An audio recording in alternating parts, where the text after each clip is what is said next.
gonna get into a very interesting discussion today. So, one of the fundamental things that normally doesn't happen in our 21st century is the fact that we actually have productive conversations. Hopefully, today gets to change that somewhat. So, we're gonna get into it right now. I'm Sean. I am the atheist in this particular dance, this particular tango. And guidance, you're gonna be taking on the Christian role, correct? Yes. Okay, so one of the things I think we can just like dive into it without any too much preamble. The way this conversation entirely started was that I made a post about having a discussion with a believer that sort of put me off all believers entirely. Not the first time that had happened, but you disagreed with this for various reasons, which I hope to get into. But first, I think I can hopefully begin by telling me what do you think are logical, or rather, what are your reasons for belief are? What are my reasons for believing? Yeah, like how do you like when you think about belief, right? Apart from like how do you think about it? How do you conceive of it in your mind when you think about why you think that it's more logical to believe in God rather than the other opposite? That's a very dangerous question. Okay. Because naturally, you want me to give you rather a logical or a deductive, scientific, or kind of, statement that summarizes to why somebody would have a relationship with someone. It's like saying, "Why are you in love with your girlfriend?"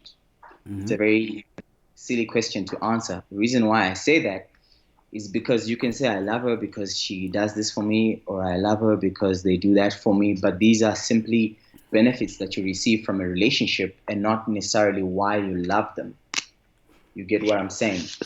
And I'm not sure I agree with you because I agree with you in the sense that the relationship would be the reason why you would continue within the faith, right? That's an entirely different thing. I think for the purposes of this discussion, right? I think the not in but in general, I think there's a distinction between whether or not can have relationship with God and whether or not God ultimately exists. Because I do think that it's possible we can see we can conclude, right, that if God exists, right, it should be possible for God to exist without me having to have a relationship with him, that the existence of God should precede any sort of relationship that I might want to form with God, but right? then, but then, had I experienced him, I would not then question whether he exists.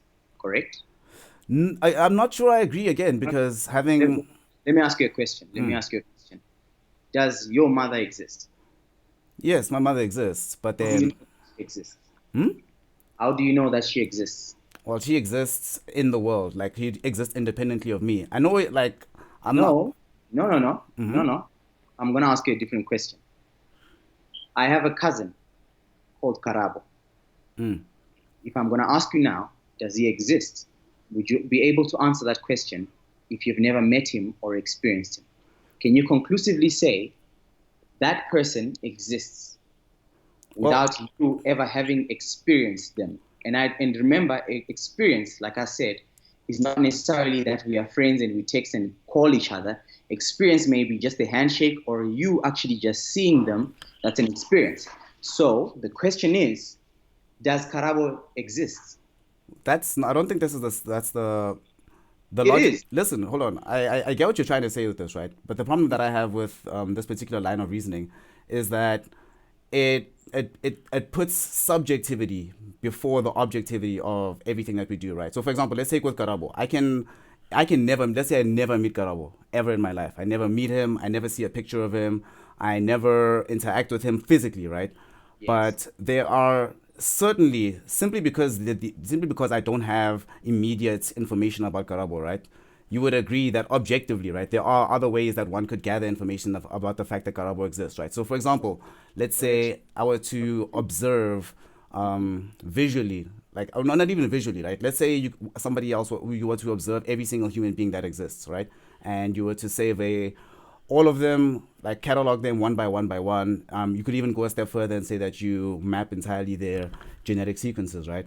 It would be No, entirely possible thereafter, right? complicating. You're complicating this. I don't want us to go yet in there because we'll get there. We'll talk about cosmology and all that stuff.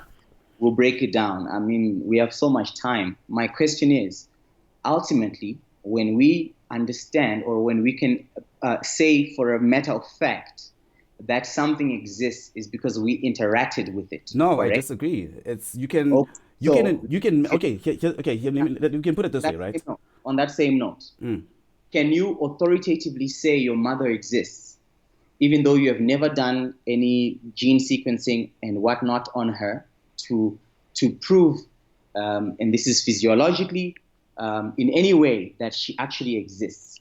Can you conclusively say she exists?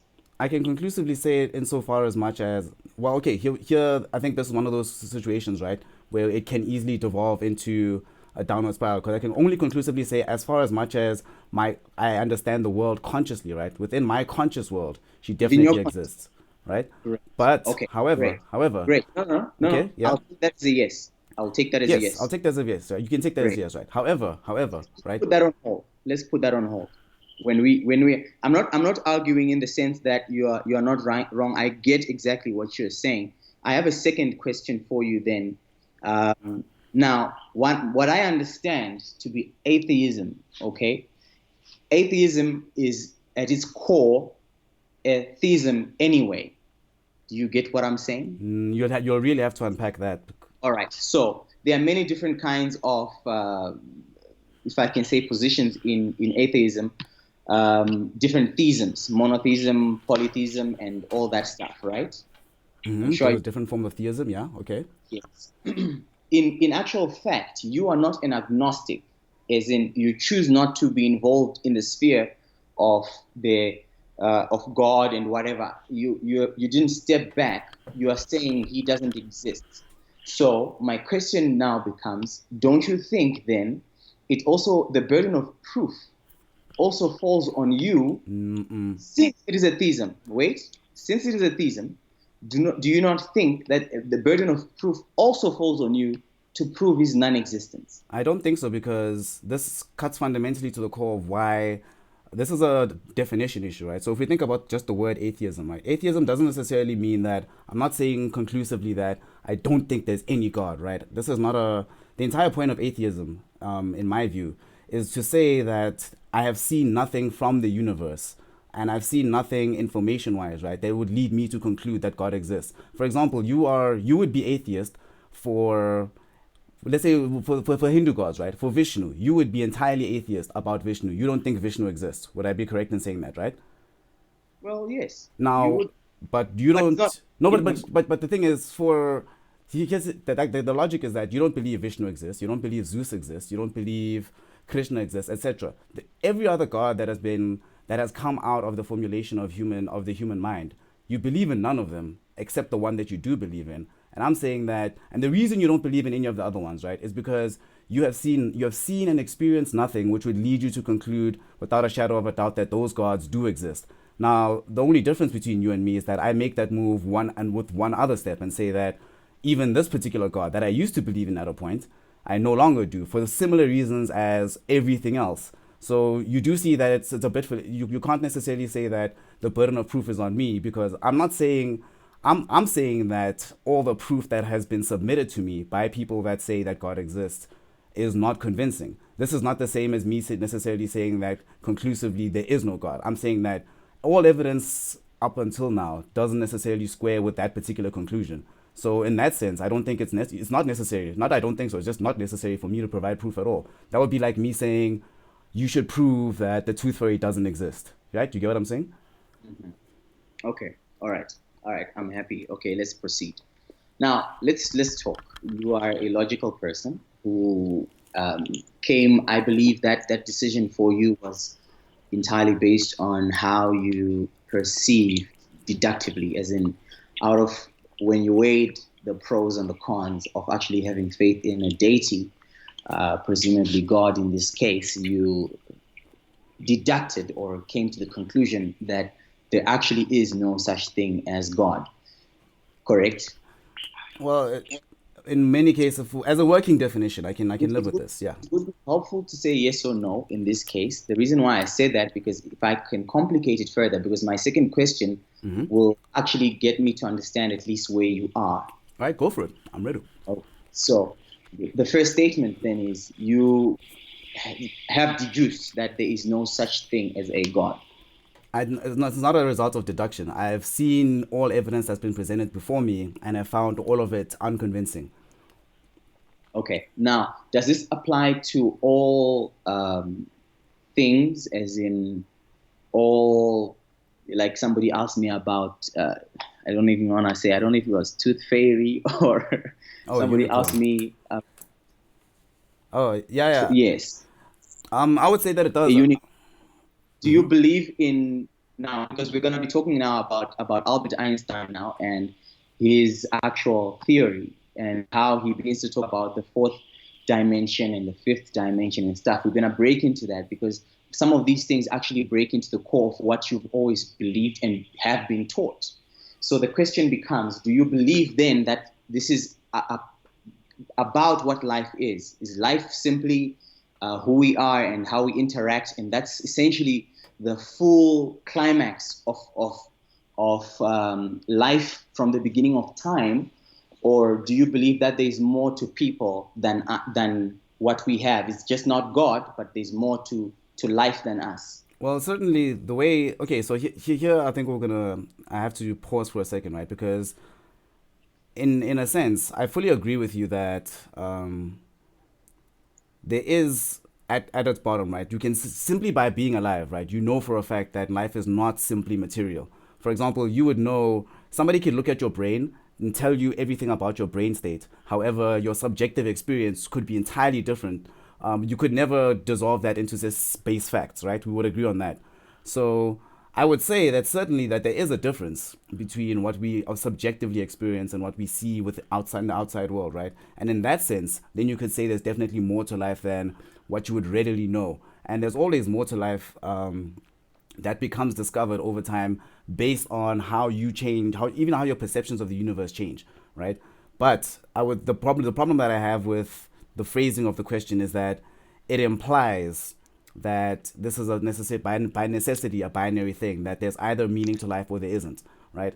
And nothing of the experience of life in and of itself, or nothing about the topics we're going to explore today, I think, tell us directly what life should mean. Well, or rather, in my view, on the view of No, theism, definitely we're not there is something we're else. not on the meaning of life.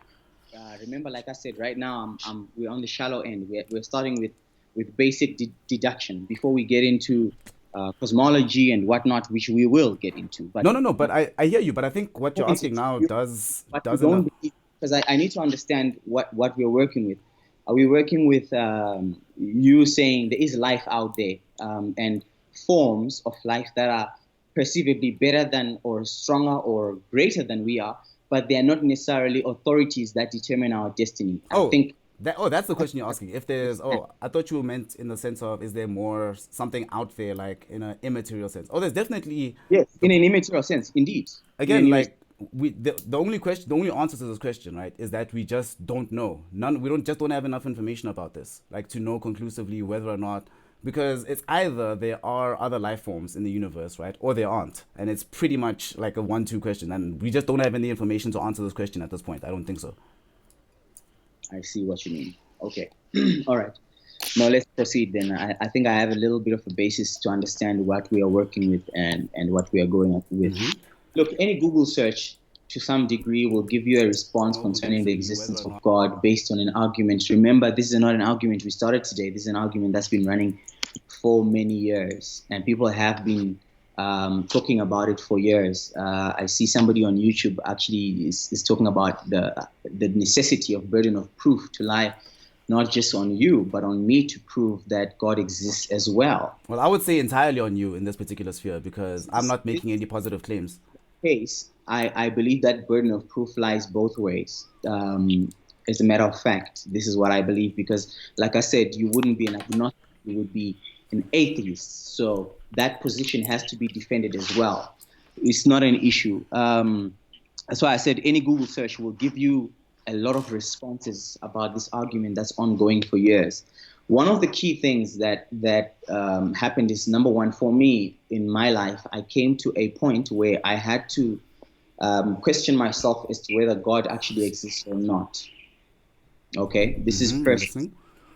and most of the times you realize that people start questioning the existence of God mostly because they go through hardships in life that actually make them realize that. But if God is all benevolent and loving and whoever people say he is, then how does God allow this, or how does God do that, and why do bad things happen in the world and stuff like that, which are viable questions on their own, but they neither that question neither disproves nor approves who God is.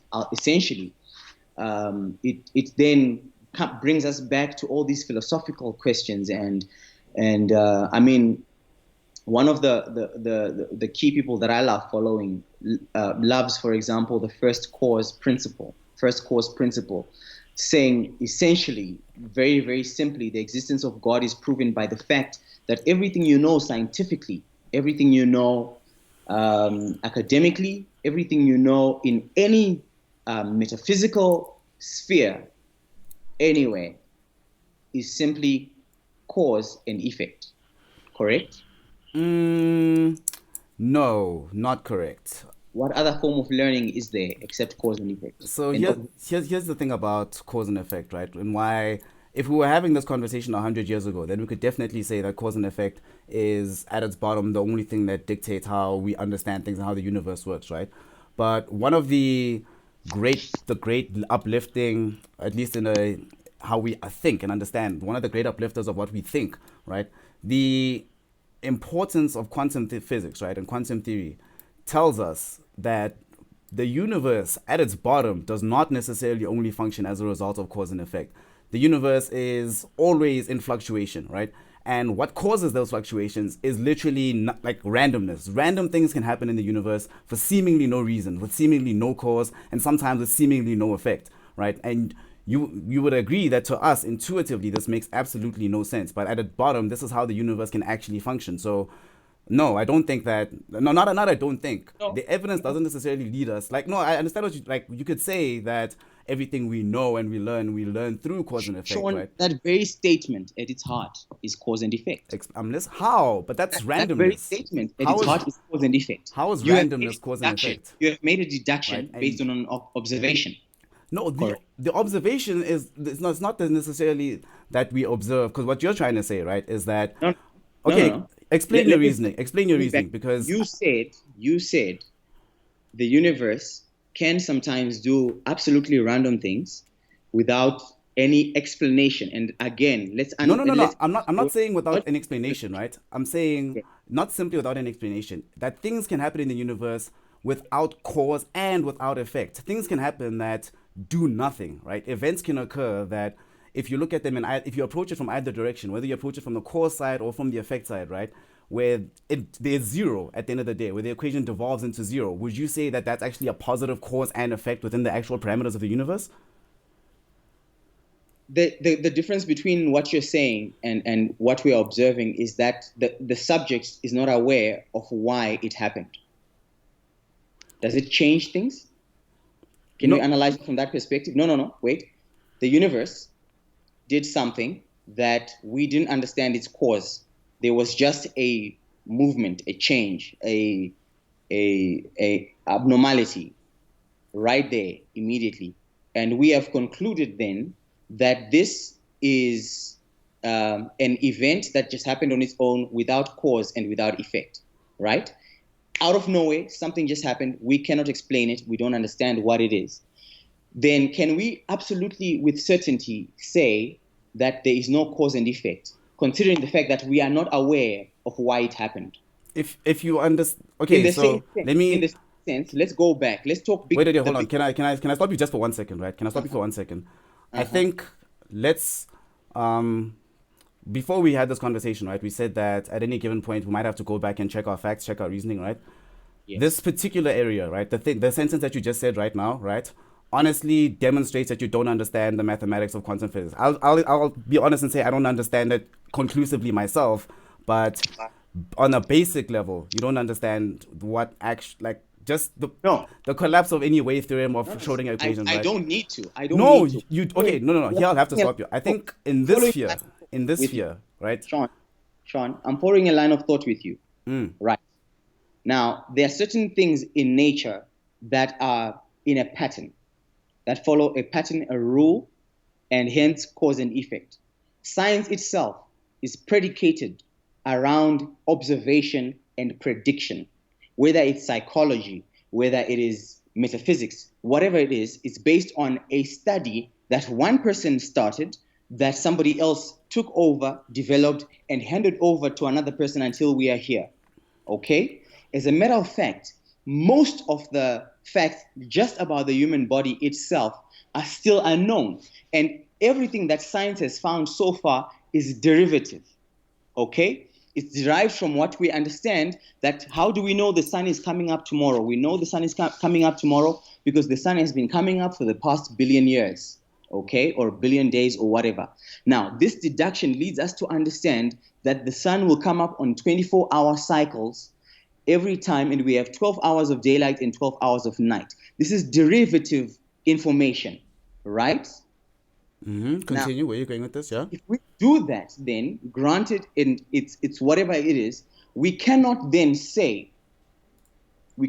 conclude to say that when the sun comes up 2 hours late tomorrow, that we have no understanding of why it happened late.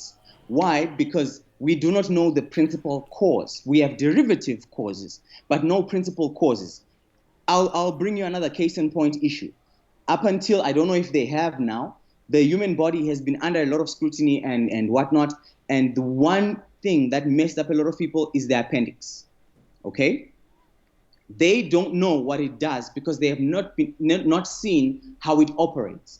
And so, as a rule, we have then concluded that, well, of course, they don't know yet what it does or why it's in the human body. But essentially, what I'm saying is, when a change happens, people who are not aware of what started it or what caused it would then automatically write it off as chance, which is wrong. That's my point. I hear you. I don't need to know the core of metaphysics to be able to pose that question. Because if you are aware of what caused something, then you wouldn't be asking the same question in the first place. I don't know if you understand what I'm saying. I understand what you're saying, but again, I'm sorry, but it's betraying what I was talking about in terms of at bottom, right? So let's just use the example of the sun, right? So if we observe the sun and we know that the sun operates at a macroscopic level, how we see the sun, 24-hour cycle, comes up late, we don't know what's going on, right? Then we're like, fine. Like, let's say we understand at every big level, at the large scale, what the sun does, right? If we want to truly understand the sun, or as we get better understanding of the world around us, right? Things, you normally have to go lower and lower to their more fundamental aspects, right? You break things up to try find out what are the core aspects of any given thing and which things are added on afterwards, right? So in the case of, for example, a star, you would want to know what allows the star to exist, right? Now, as you do this, right, and as you get better information about the core elements of what happens within the sun, so using the sun as an example, you get better understanding of nuclear physics, you get better understanding of atomic physics, and then you get and then you start to approach an understanding of quantum physics, right? When you go lower and lower into how the universe functions, right, you would agree that at bottom, as much as the complexity of the outside world at a macroscopic level, as wonderful as it is, at bottom, there are still small fundamental things that we have to try and understand, right? And No. Correct that statement. Actually, correct that statement. Because in spite of the advancements of mankind from the beginning of time, the real fact of the matter is we actually know nothing about the universe we live in.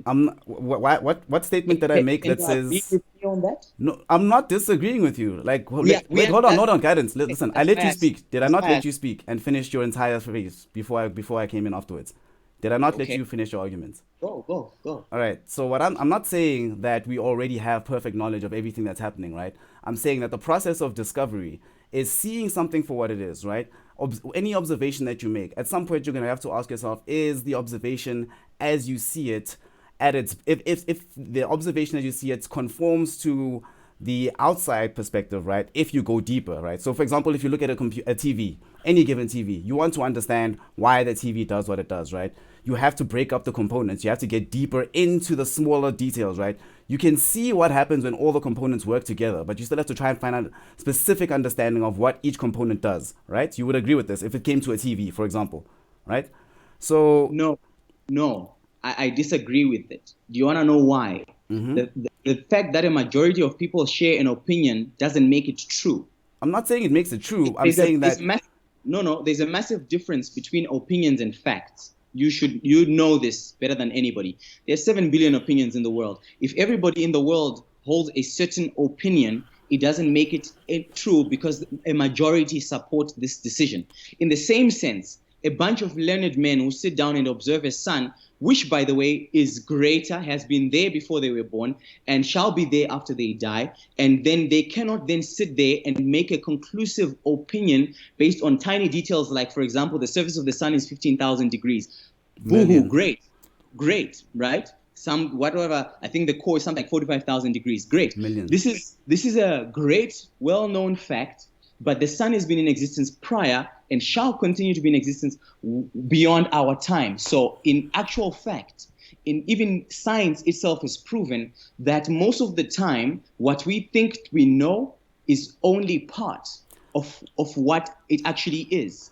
Oh, Hence, then, a man or a person can never be an authority on anything because, as a matter of fact, every single scientific fact, including quantum science, has had to be changed and revised over years. I don't disagree with you that that change and revision has to happen, right? But that is a good thing. The fact that we can keep updating our knowledge of the world is a good thing. Anybody who would tell you that at any given point you would have perfect information about the universe, that's a bad thing. That person would be lying, right? So, But then, let's then you hold on. refuse. No, I'm just going back to my first statement, which was you argued then that my premise, my statement, initial statement was wrong, and yet now you're admitting that it's correct. I'm Science is derivative. Can we agree I'm on that? not saying science. I didn't not say science is derivative, right? What I did say is that there are facts. What I was trying to say, right, is that there are facts about the universe. That okay. So let's agree on this, right? Is there discoverable truth in the universe? Are there things that we don't know today that through the process of discovery we can know tomorrow? In time, and probably some never. Some things we will Well, never know. fine. We're not talking about whether or not we'll ever know these things, right? But you would agree in principle, going from not knowing something, right? That there is a path to go from not knowing something to knowing something, right? I will take that statement on one condition that you agree that any kind of revelation, and remember, I am a man of scripture. The Bible itself says to me then that all revelation is in part, knowledge is in part. So there's only so much knowledge I can acquire within a lifetime. And all the knowledge that I have is bound within the information that I received within that lifetime or somebody else received within a lifetime. So even scripture then says we know in part. In the same premise, then, I can accept your statement on the premise that we know, yes, but in part. I'm not disputing this. Like, we're not disagreeing. So, again, this is not knowing something means that you have complete ignorance of it, right? Yeah. Moving towards it doesn't necessarily mean that you go in one absolute jump from knowing nothing to knowing everything conclusively. Obviously, there are steps in how we do this, right? But you have to grant that it is possible. You have to grant that the only process of discovery, you have to make the move. You have to sit down, you have to buckle down and say, okay, these are the observable facts, right? This is the thing that I'm trying to learn about. In trying to understand this thing, what it becomes at the end of the day, excuse me, is a discovery of more and more concrete facts about that particular thing, right? You cannot simply come through and use your intuition in order to gain a better understanding of something, right? There are other something knowledge about any given subject matter is either right or it's wrong.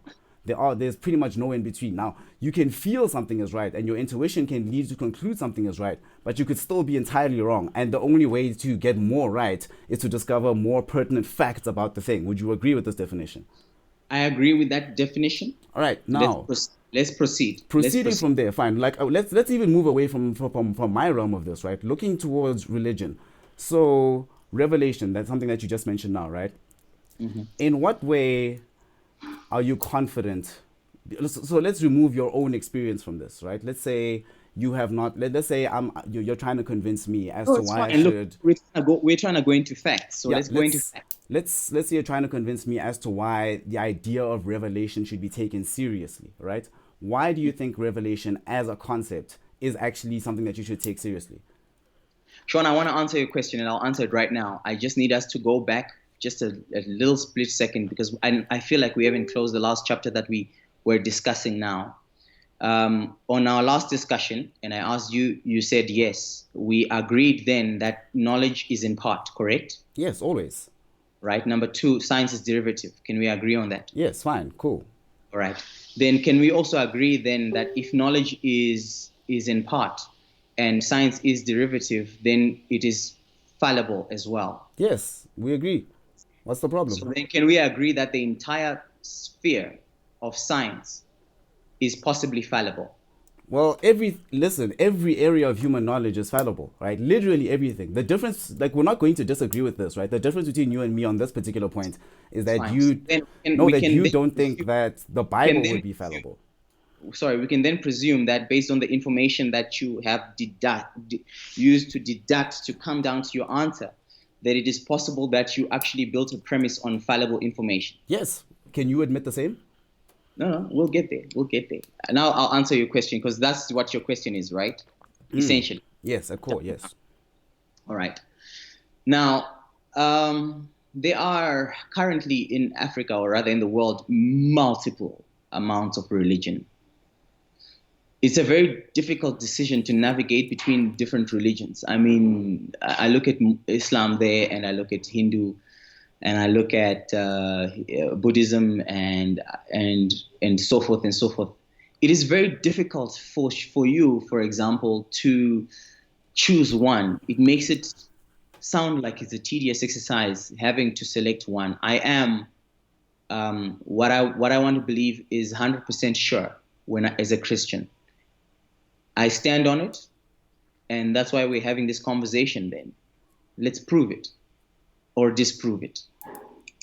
Okay. So let me ask you this, right? Given that you would be fully willing to accept that avenues of human knowledge are fallible at its core, because human beings always have limited information about the world around them, right?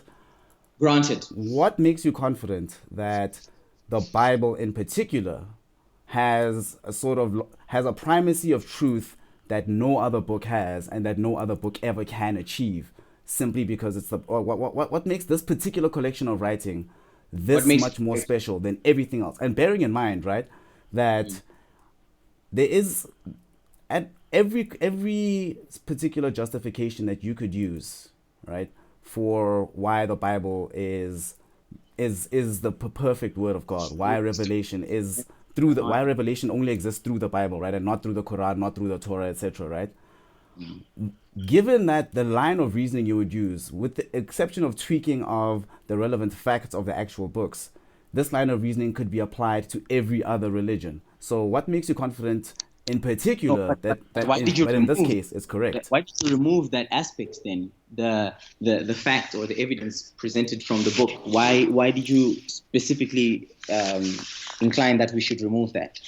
No, I'm not saying we should. Okay, fine. Let's go for it then. I'm with open ears. Go for it. I'm really willing to hear this. Okay, it's a very I think it was Kesh, one of your friends on the timeline, who began to pose a question, and this question has been in everybody's minds right from the beginning of time. In terms of, does God exist? Is there a God? And rather, Kesh looked at it from a very mechanical perspective, in the sense that can we say, as a matter of fact, that God exists? And essentially, when we have this debate, then it forms sort of like a moral structure of all this. Now, you want me to defend Christianity among other religions, and not necessarily Christianity as in God. Am I now defending Christianity, or am I defending God? So what am I doing? Here's the thing. I would like you to defend Christianity, because I would find, right, it would seem intellectually dishonest from you not to, because you could defend God in individuation, right? But we would both know that your defense of God is your defense of God would not happen without you accepting the premises of Christianity, right? Your defense of God is primarily based upon the core premises of Christianity. So your belief is, It's not entirely based on the core premises of Christianity. It's actually based on a much larger scale of things. would We you just be okay? Let me put it this way. Let me rephrase it this way. Would you want to make a defense of God if you were not a Christian? If I was not a Christian, yes, I probably would believe in God. Would you still believe in God? Okay, fine. Then go with that. Then either way. Remember, ultimately, every single religion, Hindus maybe specifically are a bit different with this because then the spectrum of belief becomes very wide. But most religions are actually monotheistic, which is actually the heart of it. The only thing that we disagree on is the system or the method, the mediator between God and man. That's essentially what the argument comes down to. I'll give you an example. Muslim, for example, when Muhammad first started having his dreams about religion, and he had to run for his life and whatnot. And if you read the Quran is in absolute agreement with the Bible. There's at its core has essentially the same information. Jesus is written as the word of God. Is written as the Spirit of God. He's mentioned in there more than anybody else. The only thing that happens now, what we have as a differentiating factor between a Muslim and a Christian, is that we believe that Jesus is the way to God. And then the Muslim now doesn't believe the same thing. And now it starts changing. And what's changing now is not necessarily the facts, but essentially the medium. And so everybody disagrees on that. The African traditional religion itself is built and predicated upon the belief or the core principle that says that there is a God, but we access God through the medium of our dead relatives. Okay, Okay, so it's our ancestry. there's Now, this. Okay, continue. so you understand then, like I said to you on the status, one of the most essential and the most critical thing to first understand about any kind of religion and any kind of belief is that it's simply that. It is a belief. You have to have conviction about that belief towards it. Now, the first thing that I know for a fact is that, for example, Buddhism is entirely predicated on the principle of suffering. Suffering and essentially neglecting the things that bring us pleasure and life. And essentially, by coming into a place of suffering, we come into a place of nirvana or enlightenment. So this is where we stand in terms of Buddhism. Now, the whole picture of eternity and life and death is often misconstrued in these things, because I'll give you an example. Hinduism, again, it's just syncretistic in its perspective. There's really nothing to, you can worship a cow if you want to, you can, and there's so many different sects and divisions into it. And what's happened is that the platform or the plethora of religions has become so wide, and all of them claim to take you to God. There's one disagreement I have to have with you though. Like I understand what you're coming with this, right? But I think the reason why I think I would massively disagree with what you said now is because most religions are not actually monotheistic. Monotheistic religions, I agree with you that if you look at the proportion of individuals right now currently in the world, most likely it would be monotheistic religions that take primacy in that particular sense.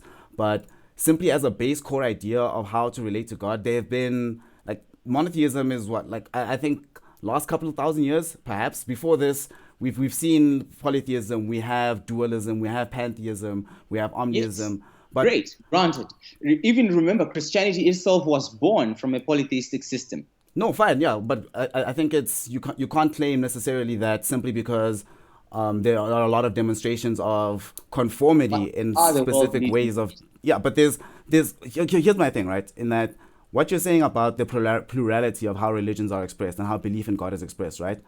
To me, it sort of seems that this is a bad thing for God, in that if at core, right, we want to imagine that from your view, God created us all, right? God designed us Okay. all, and that God Okay. gave us all the same yearning to be in relation with Himself, right? Okay. I- Yeah. If this applies, if this is true, would you not imagine that there would be much greater convergence as to how this would be done?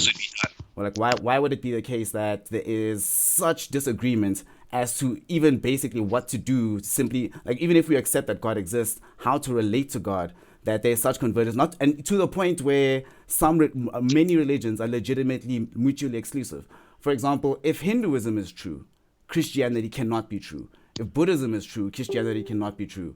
And like going by this, right? I don't think it's fair to say that the existence of religion, or even that the emergence of particular religions from prior religions, is in and of itself proof, or that gives you confidence in the existence of God. I would say the opposite, that the fact that this continually changes, and the fact that there has yet to be, at one given stage in human history, convergence and agreement as to firstly, what God is, who God is, and how to relate to God. The fact that, like you were mentioning earlier, that everybody disagrees as to which agent and which conduit we use to access God. That in and of itself alone, and the fact that this has existed from the dawn of time, like there's no instance in human history where this is not the case, where there's not massive disagreements about this, right? Wouldn't you say that? Wouldn't you say that it's either that we as human beings are fallible? Fine, I agree with this, but wouldn't you say that God should have been better at giving us the relevant software in Creating order to be software able and to better access Him at all times? okay, let's break it down. Let's bring it down to a simple thing. Okay, now I asked you a question earlier. Does the truth have to accommodate a majority for it to be truth? No, it does not. I agree with you. Okay, so now if we cannot be saved by animals, for example, and remember, sacrifices, whether animal or human or whatever, have been ongoing for decades and centuries and whatnot. Now, if we can be saved by animals, and God can use a medium such as an animal to speak to us, then that implies then that an animal is greater value than we are, correct? No, I would disagree with you. That would simply mean that that's what God would have told us to do. Like, I don't think that necessarily speaks to the animal meaning anything more. I think that if that's what the commandment from God is, that this is the thing you need to do to gain salvation, then that's simply a how issue. I don't think it has anything to do with the importance of the animal more so than the human being. In fact, I'd say that that puts the animal lower than us, because it's not like we're being killed to save animals. It's still the animal that has to do this thing to save us. So I don't think necessarily that gives any implication towards the animal being more important than us, even if we're considering God as the one that gave this commandment.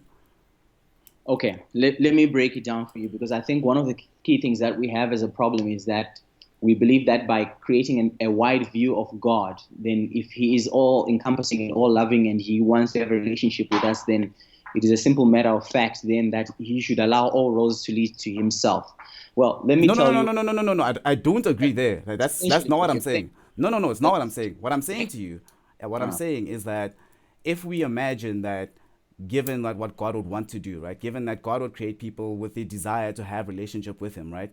I'm yes. saying that there should not be such a wide disagreement. It should be like there should be, for example, it's not very difficult to convince Oh, somebody. okay. It's not So very so difficult to convince so somebody you not to beat suggest their there should be children. some kind of agreement between all parties involved as to how it's done. No, it should be. It's just, if it should simply be natural. Like, I don't have to convince you to take care of your children. Like, some people are messed up, fine, but the majority of people would agree most of the time that this is the thing that you should just do. No one has to explain this to you, right? And I would say that if we imagine that God genuinely did hardwire into us the desire to commune with Him Yes. in this fashion, right? Then But this, then but then the way we do this should be your fine. definition itself is flawed, Sean, if you allow me to say it that way, because then you assume that everybody should be in agreement, or there should be a natural flow of things when God gave you the greatest gift, which is actually free will. Okay, so wait, let Remember me that, let me remember that there's no relationship that can operate without any dimension of free will. And so you either accept a gift or you take it. You either go or you don't. Essentially, the very first premise of God with everybody is free will. So it's not possible for us to look at the same thing and come up with the same deduction. Okay, here This we is let me this is disagree with you on on so one thing here. uh This notion of free will, right? It yes, is it's a very nice one, and I agree with you on the most part, workingly, that we do have a lot of freedom of decision, right? But there yes. are some things which you just legitimately do not have free will in, right? So, for example, would you say that human sexuality, you have free will in deciding how you want, like deciding who you're simply attracted to? Do you have free will in this regard? We do. Really? So if I'm gay, it's a choice. Right. We do. I'm gonna tackle. I love one of these guys that I follow, Ravi. He asked a question about this, a very key question. You are black, right, Sean? Yeah. You were born black, Mm-hmm. correct? Yeah. Now, is that a sacred thing as far as you're concerned? No, it's not at all. It's simply a fact of my life. It's a But fact of life, yeah, but right? I hadn't this No, no, no, either. no. Can you argue that I am black on the outside but white inside? No, you're black. That's it. So why then do you not share the same sentiment with sexuality? Is it less sacred than ethnicity? No, what what is because okay, fine. We're using ethnicity as a definition here, right? I'm saying that that still factors into what I'm saying though. You don't choose your ethnicity, regardless of how you feel on the inside. You can Neither make do you choose your sex. yeah, but that okay. You argue So the exact same thing, and neither do you choose your sex. If okay, ethnicity is sacred and you don't change it, it's who you are, it's a fact of life, then why do we treat it differently when it's now a matter of sexuality? Is I'm sexuality less important than ethnicity? you That's could what I'm asking. no no. What I'm saying, right? The point that I was trying to reach, right, is that if you were saying that the base thing that God gives us, right, the primary gift that He's allowed us to have access to is free will, right, and Uh-huh, that. uh-huh. And you were saying that, and you were using that free will to say that we have the choice to choose how we want to be in relationship to God, right? But what I'm saying is that the point that I was going to make further is that if there are certain things that you don't have a choice in, right, that you legitimately have zero free will in the formulation of this, but Uh-huh. then, but then we would read, for example, let's say with sexuality, right? Uh-huh. Why lock our sexuality in this way, in a way that we have zero access to, but then admonish us for having the sexuality and tell us that specific types of sexuality are sinful? But Sean, I asked you a question and you haven't answered it. If ethnicity is sacred, why isn't sexuality sacred as well? No, I did agree with you. That, like, I don't, I no, but I Because don't think okay, it's look, sacred. look, I look. don't think no, no, Let me break but I it don't down. think either of these things are sacred. Let me break it down to a simpler thing. Okay, every single consequence is tied to a choice. Correct? Mm-hmm. All right. Now, there are certain things that we do not have choice in. I did not be a guy. I was born a man. Okay, Mm-hmm. it wasn't my choice. Okay. Mm-hmm. Now, in spite of what we can do scientifically about it, if you were born a man, you will always be a man, right? Not the case actually, but continue.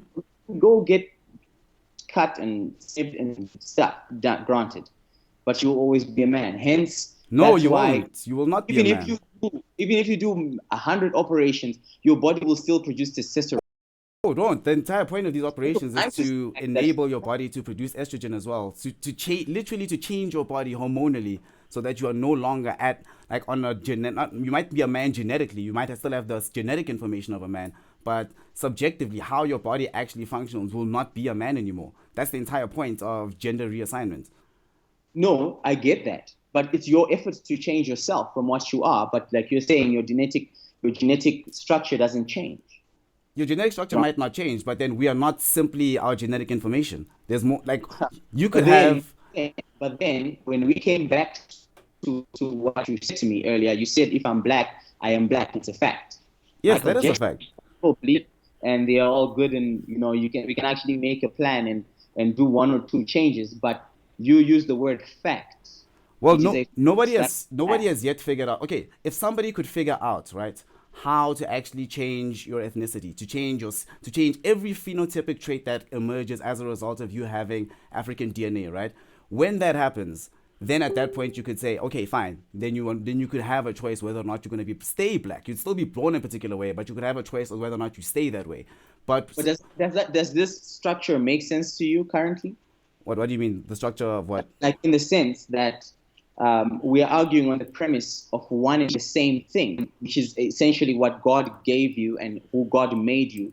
And your premise of argument is that if we can find a way to change it, even if genetically we stay the same, it counts as a transformation. No, that's not what I was gonna say, right? The point that I'm trying to reach here, right? It's back to your free will issue. Is saying that yes, even though there is freedom of decisions, right? And there are specific actions that have specific consequences, right? But there are certain things, certain actions which you could not undertake which you only undertake, right, due to things that are not that are not under your control, that are not your prerogative. So, for example, being the people that you're attracted to and people that you want to have sex with, you would want to do these things due to factors that are not in your control, right? So then, how would you justify it? Because I know homosexual people that actually did change, and Okay, so let me. I want to try and make this.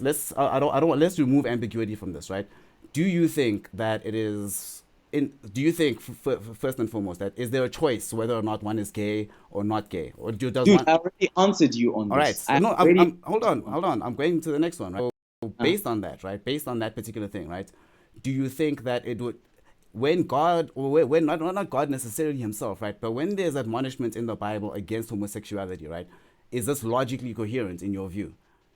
what would define admonition? So let's see. Think in Corinthians, this is Corinthians 1 Corinthians 6, Yeah. where God would, actually I think I have a verse somewhere here. Hold on. 1 Corinthians 6, verse 9 to 10, right? Or do you not know that the unrighteous will not inherit the kingdom of God? Do not be deceived. Neither the sexually immoral, nor idolaters, nor adulterers, nor men who practice homosexuality, nor thieves, nor the greedy, nor drunkards, nor revelers, nor swindlers will inherit the kingdom of God. So was Paul correct when he said that men who practice homosexuality will not inherit the kingdom of God? Question. I'm happy you asked it. And this thing has caused such a nightmare in South Africa. In fact, it's caused a nightmare internationally.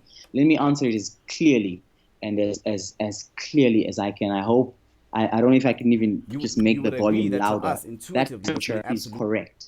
Remember that if I stand here and I argue based on my opinions and my feelings, I am going to miss the whole point. As far as we are concerned, if you are a Christian and you believe on the perspective of Christianity, you cannot cherry pick what you believe. I agree And with you. You shouldn't be able to.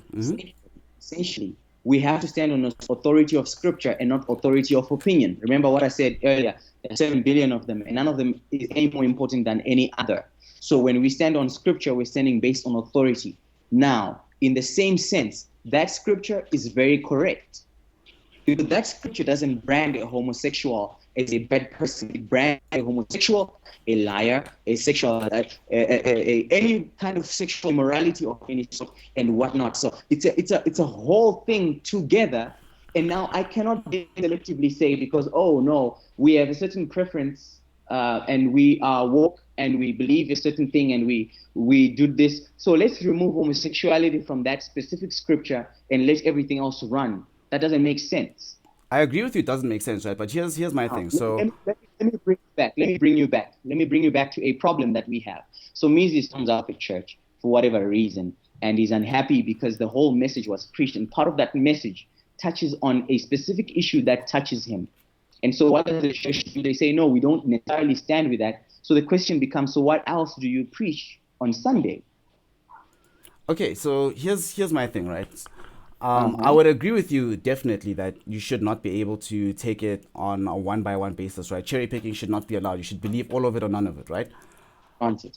However, does it not to you seem this was what I was trying to ask earlier? Does it not to you seem a bit messed up? Or Okay. Let me ask you a question. Let me hold ask. on. Let me finish. Does it not Okay. to you seem messed up or in some sense inviolable the fact that you would be committing sins, right? That you legitimately did not choose to want to commit, like whether or not you actually, let's say you're a young man, right, or a young woman, and you grow up with an attraction to the same gender, right? You did not choose this. You had zero information about what you wanted to do in this sphere. This is happening to you as much as it's happening about you, right, through you. Now, does it not to you seem messed up that the desire to do what comes naturally to you in this particular fashion and in a way that everybody else does happily without any admonishment, does it not seem to you messed up that it becomes a sin only when you do it?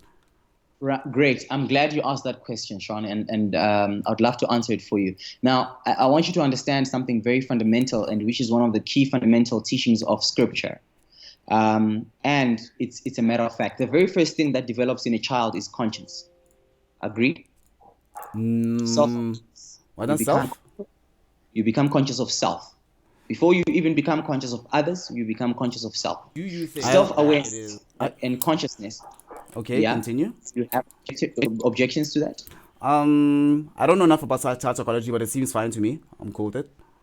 Great, great. Now, in understanding consciousness, one of the key things then that we also need to deal with is you also become conscious of wrongdoing. That's why children know naturally when they are doing something messed up. They're also aware when they are hurting another child. That's why they hide even when they do something wrong. Even if nobody told them that it's wrong, they automatically have awareness that they've done something wrong. This is a fundamental fact of Christianity. That's why the premise is all are born in sin. Now, the premise then stands on the fact that we have a natural inclination and a natural disposition towards evil. Okay, So, let again, can we pause there for a second? So I want to expand on this particular part, right? Because I think for me, this is what bothers me a lot. okay, Um, Saying we're born in sin, right? This would also be based on the logic that we're living in a fallen world, right? yes. Why are we born in sin? So is this would you say that in your view this is a result of Adam's actions, Adam and Eve, what they did in the Garden of Eden, right? Let's not talk about Adam and Eve No, no, no. only. We can't not talk about Adam and Eve though. No, Like, no, no. No, no. I'm saying it's bigger than Adam and Eve. Let's talk okay, about your dad and your grandfather and your grandfather's grandfather. no, but Now, all of that. if Listen. All of that, right? I could not, in your view, I could not have a grandfather or any of it, right, without Adam and Eve having existed at some point. granted, it comes back to the two, yes. Now, what evidence would you have, or rather, let me put it to you this way, right? Would you dispute that evolution happens on a daily basis? Yes. Wait, It's what? nonsense.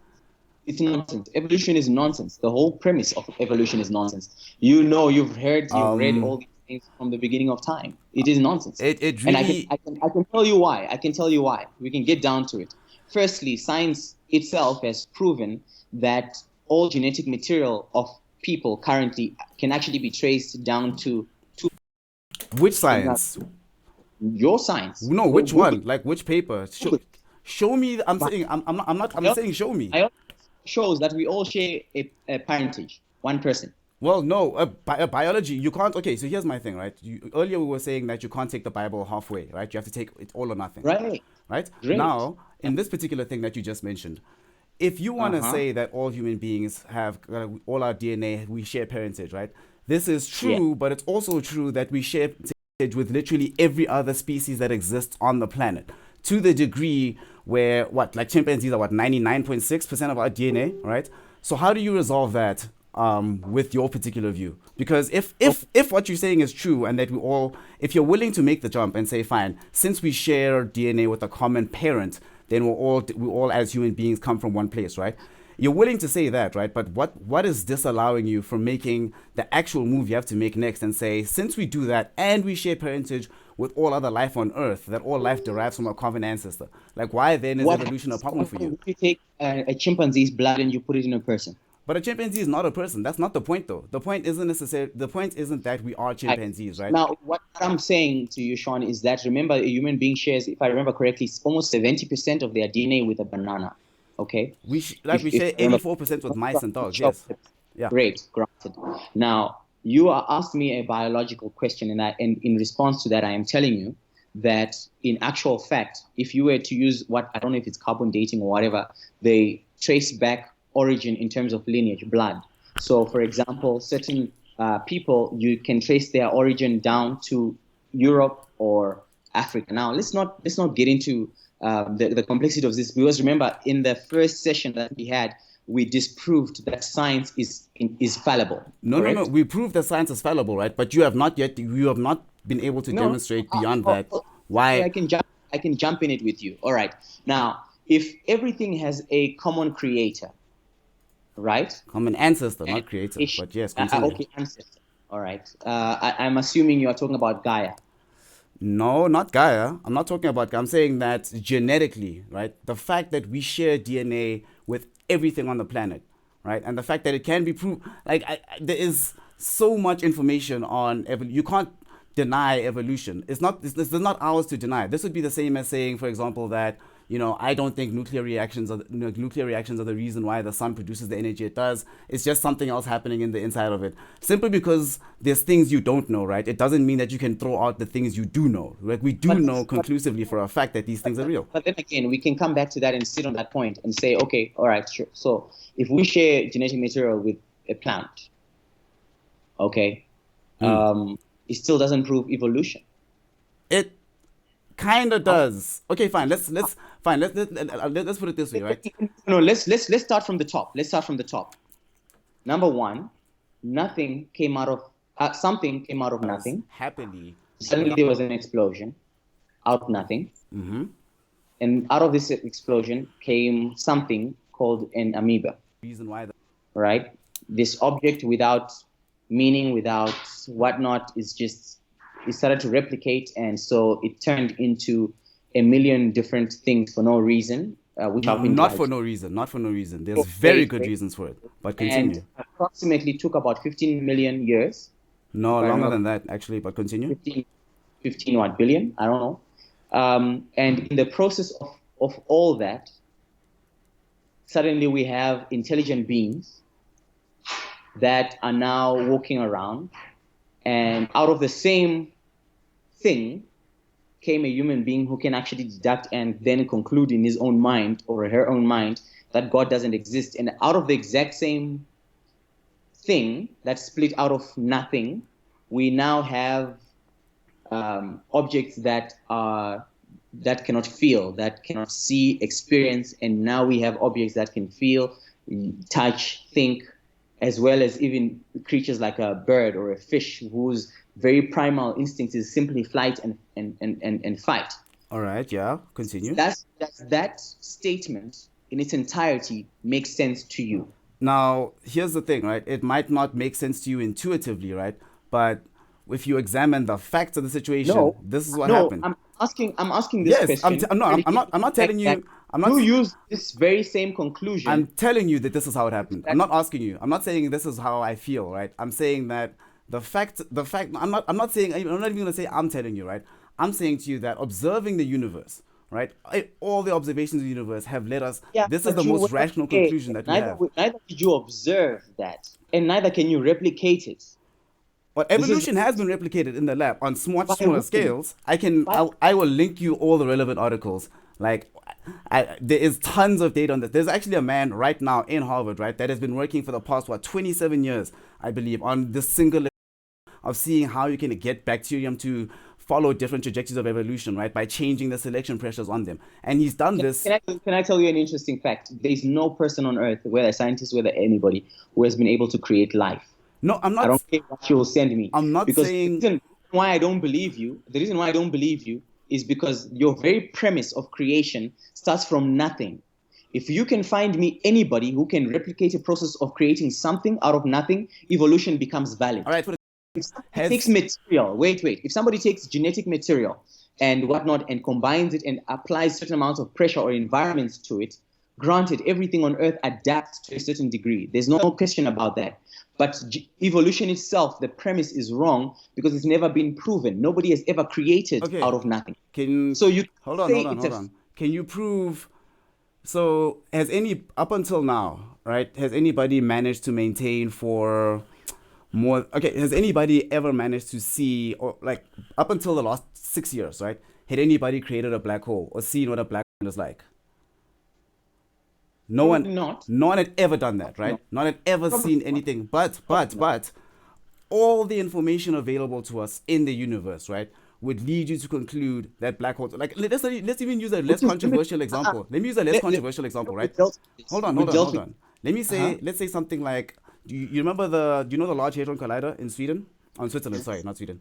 Okay, Um, I need to go. I need to go. We have 10 minutes. Let's if we can just quickly polish it up. Yeah, you can. It's okay. Please proceed. all right, so before the Higgs boson particle was discovered, right, the particle which we are reasonably certain imbues mass across the board, right, before we observed this particle at all, we were led to understand that this is definitely a thing that could happen, right? We didn't necessarily have to create, we didn't have to create it to know logically that this is the likeliest thing that could happen, right? When there was very little surprise when we discovered the particle, right? And now the only reason we could do that up until that point, even it took 80 years before we actually had the tech to be able to do this. But when we did it, we're like, oh well, of course, Vellum, this is a thing, right? Now the reason why it's relevant in this sphere, evolution, the difference between evolution, firstly, is a process that takes a very, very, very, very long time. Evolution only apparently works, right, as we observe it, if you allow for these incredibly large time spans which we observe, right? Otherwise, if the Earth was what 6,000 years old, I think is the common view within creationism. If it was that point, right, then fine, then it definitely wouldn't work. But if you give it this time frame, it does work. And also simply because we haven't yet been able to create life from scratch and say, all right, we create life from scratch, here we go. In the same way that we've never been able to, up until recently, create a Higgs boson from scratch and say, oh, cool, here we go. It didn't necessarily mean that this is not the thing that was happening. Eventually, you get the technological tools to be able to do this thing. And I'm telling you, right now, there are people who have, even though they might not have created the initial life, have still been able to observe evolution directly within the life itself to the degree where output life doesn't in any way resemble the input life. Now, simply because you didn't create the primary life, you didn't create for example, with question. Yes. Is it derivative? We agreed on this long ago. We agreed on this an hour ago. Like, I don't think we should go back to whether knowledge is derivative. Okay, fine. Let's go to God then, right? Creation itself has so many holes in it. Let's go back to you. Hold on. Let me go back to you. What gives you confidence, right? If you're saying that this particular account of how we came to be is egregious, right? What gives you confidence that that God, simply speaking, firstly, what gives you confidence non-subjectively, objectively, that God exists, right? Because I don't think you can necessarily take refuge in the relationship argument, because God either exists or God doesn't exist. And if God does exist, I think that a being like God, you should be able to discover avenues to God, or avenues that prove God, irrespective of whether you have the initial communication or a relationship with God in the first place, right? And then secondly, above and beyond all that, what gives you confidence that the account of creation as noted in scripture is more important and in fact more true than every piece of evidence, every attempt we've had to try and resolve our understanding of the universe that seems to work? Our observations of the universe and and the explanatory prowess we gain from it seems to work, but you're saying that all of that is basically bullshit and that we should go back to Genesis rather. So what gives you confidence that is much more true than the opposite?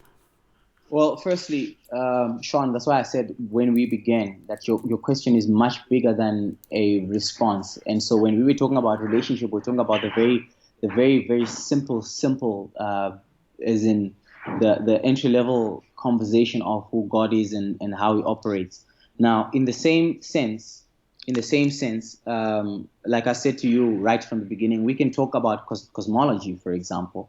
And I'm glad we touched on it a little bit now. We can talk about even now the argument that I presented, which is the first cause principle. We can even just talk about even the very, very fabric of consciousness, which actually proves that God exists. Because wait, what? I disagree. Expand. You'll have to expand on that. Consciousness proves that God exists. How? Now, you want me to give you tangible evidence, or rather material evidence of an immaterial entity. No, okay, let me explain to you why I'm disagreeing with you, right? No, I'm asking you a question. Do you want me to give you material evidence of an immaterial entity? No, I want you to lead me down the thought pattern that simply by being conscious, right? I want you to explain to me why the simple act of being conscious justifies the existence of an entire God. Okay, great. Now, how do you make a decision? Consciously. Yes. Okay. I'm listening. I'm asking you a question. How do you make a decision? Consciously. Any decision that you make consciously. That's what I'm saying. Like, you look at what's happening before you, you decide what you want to do, you weigh the pros and the cons, and then you decide on a course of action thereafter. So, would you say then you believe in an autonomous society? In an autonomous society? Autonomous society. Like, in what sense? In the sense that everybody makes their own decisions. They are responsible for their own moral compass, so to speak. Ideally, yes. Okay.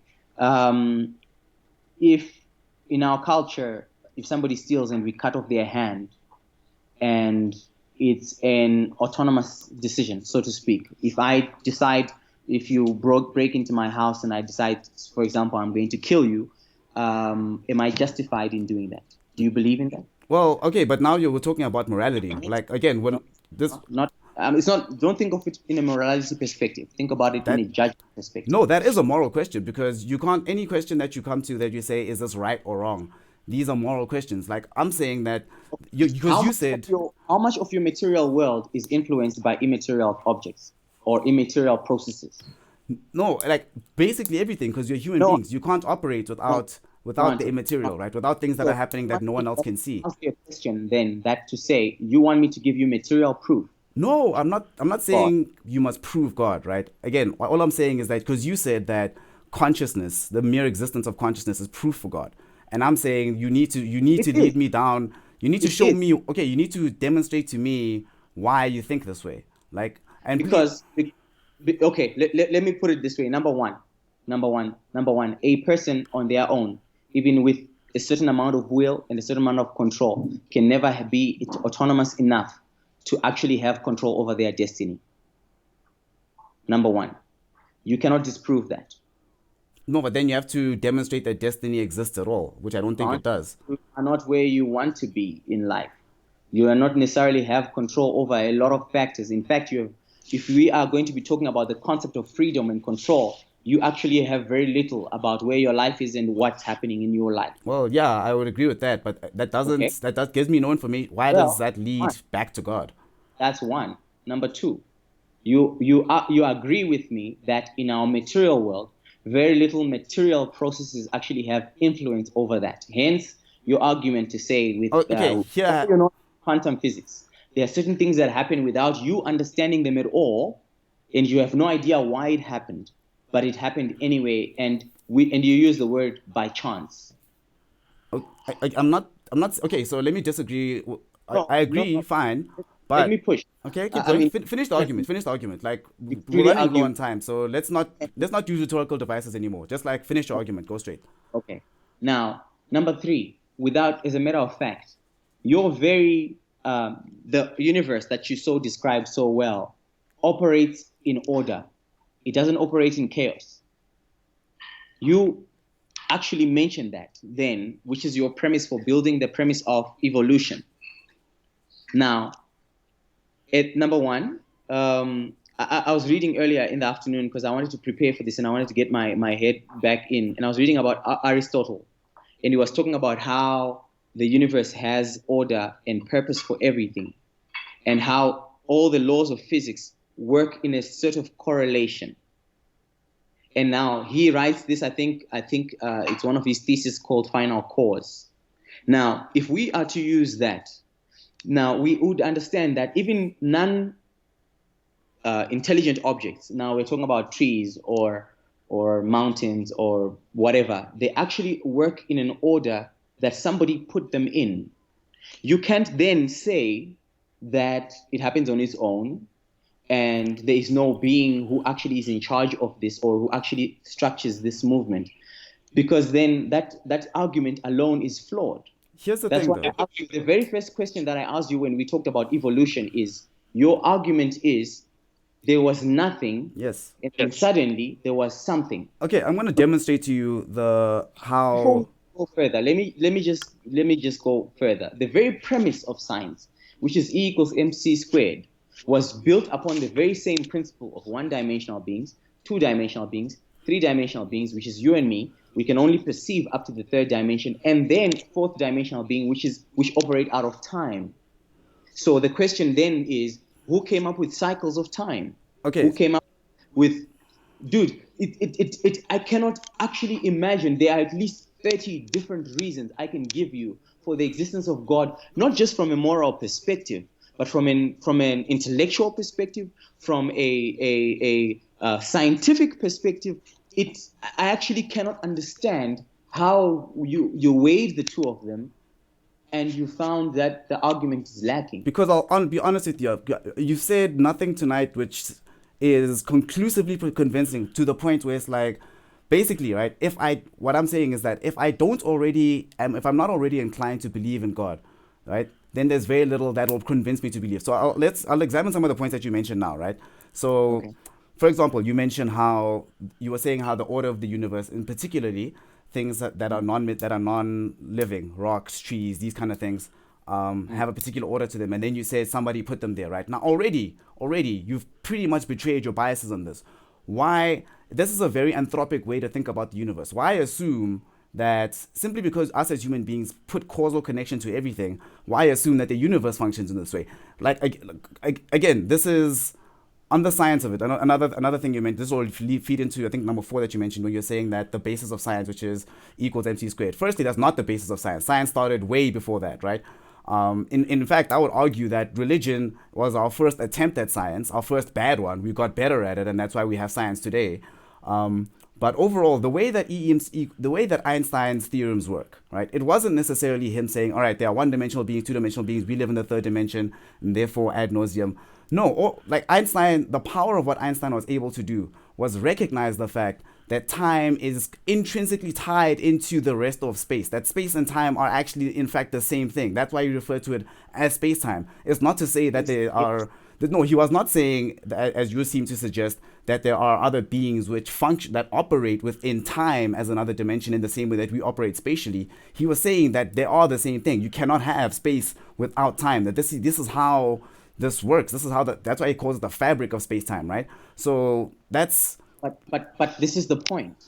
This is the point. Remember, our conversation started on the premise of how much of our immaterial world actually affects our material world. I was getting there. So we can that can make sense, right? But let me show you why the opposite is more true than what you're saying now. The fact that the material world has a greater effect on our especially our subjective immaterial world than the opposite, right?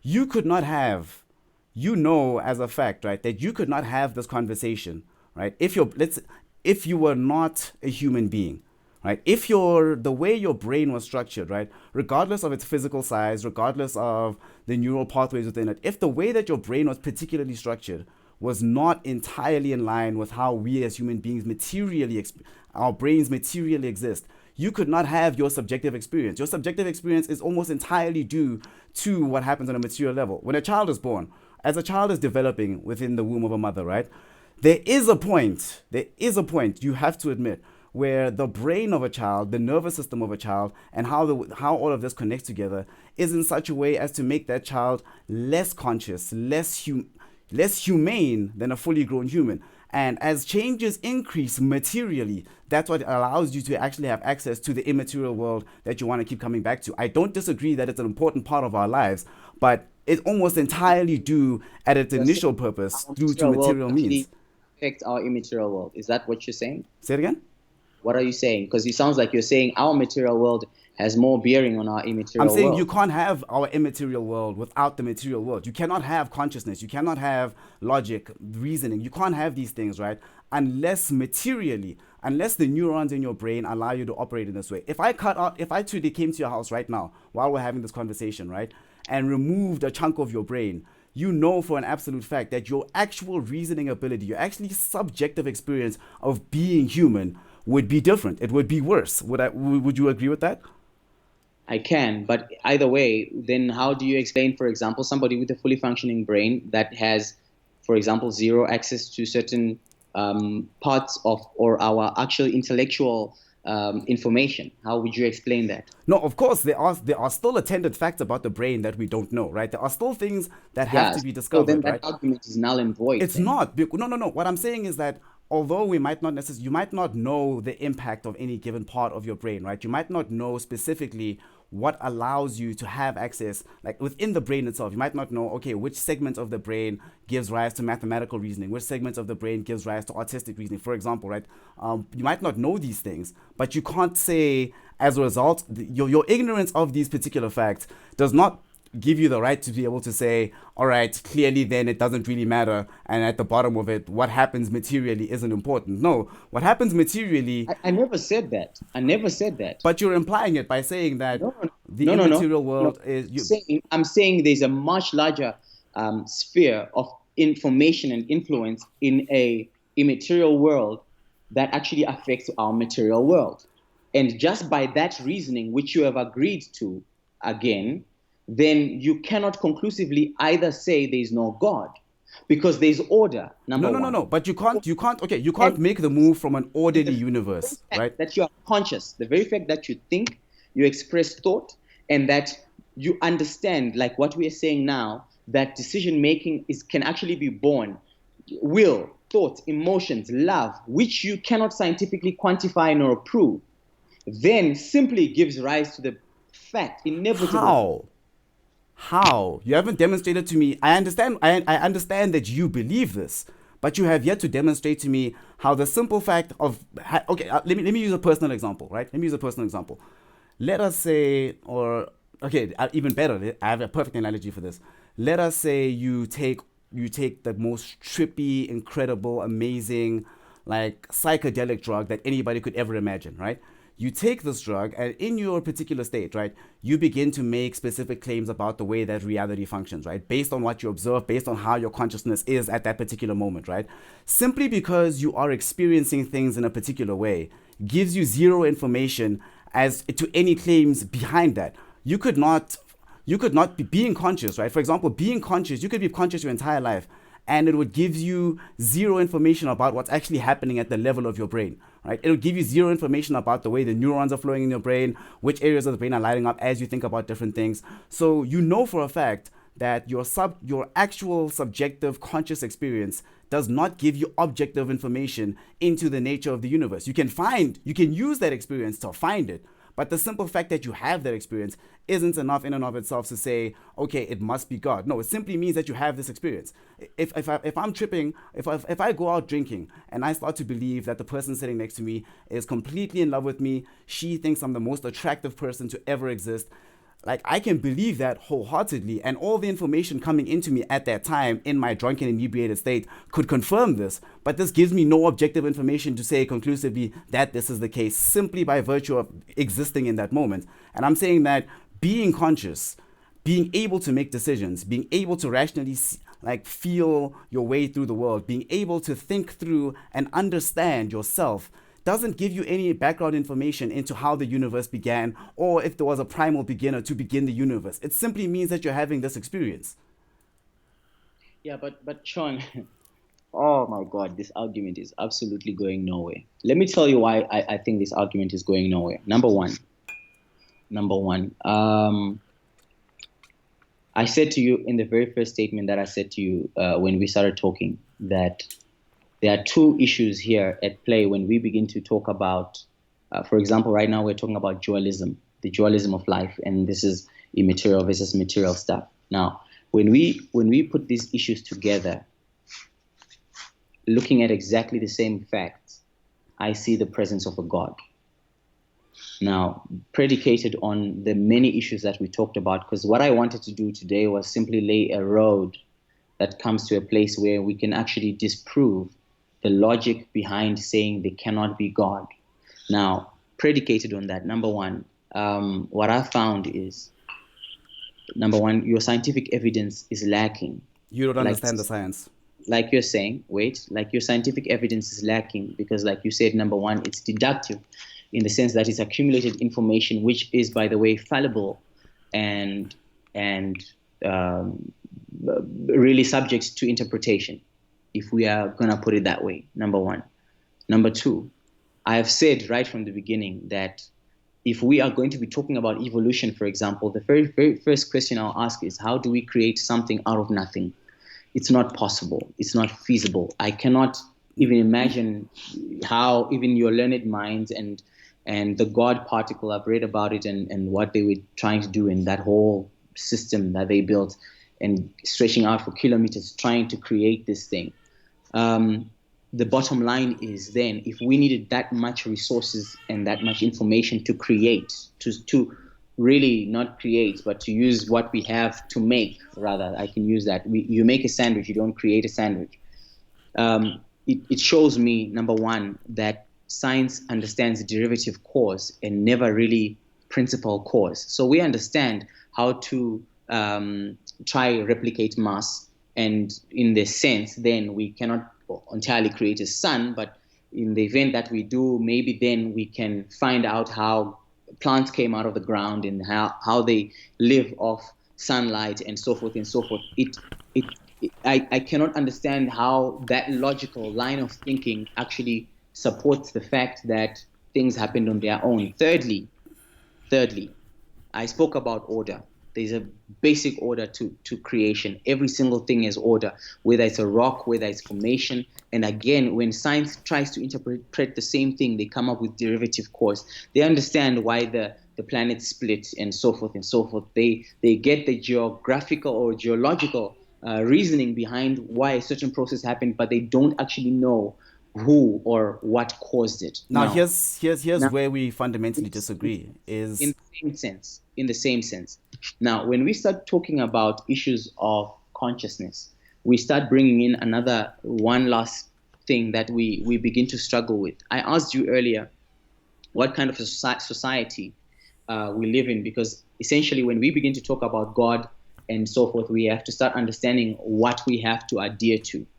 Now, um, Stephen Hawking, for example, himself wrote in his book that philosophy itself is dead. The very premise of your argument, and I mean, he's probably arguably the greatest mind of our time, who argues the exact same premise that whatever we are discussing now and all these arguments that you have brought forward could not even convince him of the viability of the same structures that we have built. And wait, if what? Which Stephen Hawking are you talking about? the book, The Grand Design, Are you it's as suggesting Stephen Hawking is a believer? no, Oh, maybe okay. not, maybe not, He's really but not. But continue. convinced by every scientific or evolutionary perspective that you have brought here as well. Like I said, the process of evolution itself has so many holes in it.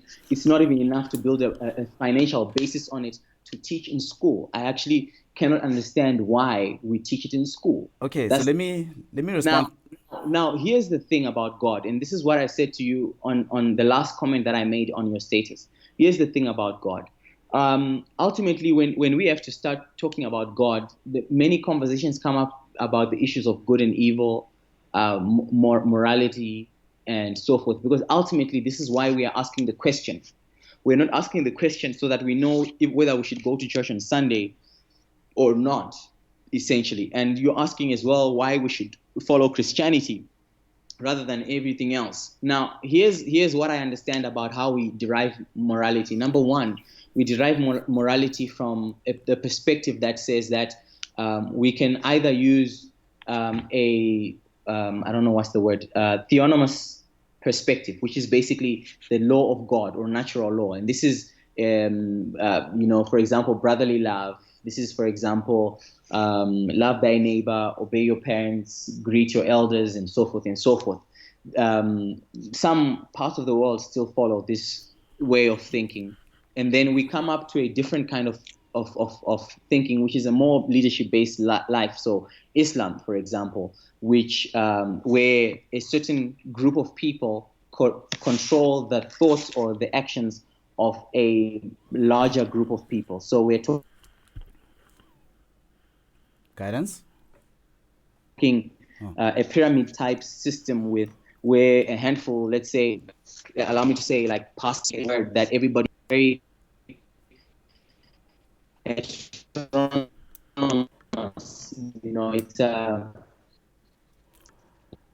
it's a very some parts of the world again that everybody must have the right to dictate their own moral compass.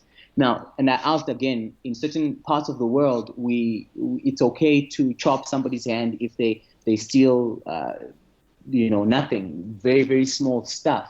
It's okay for us to do that, because ultimately then if we are operating under autonomous law, then we can understand that Hitler, for example, was well within his own rights to do so, to do what he Well, did, okay. because he was acting autonomously. And in the same sense, I'm almost done.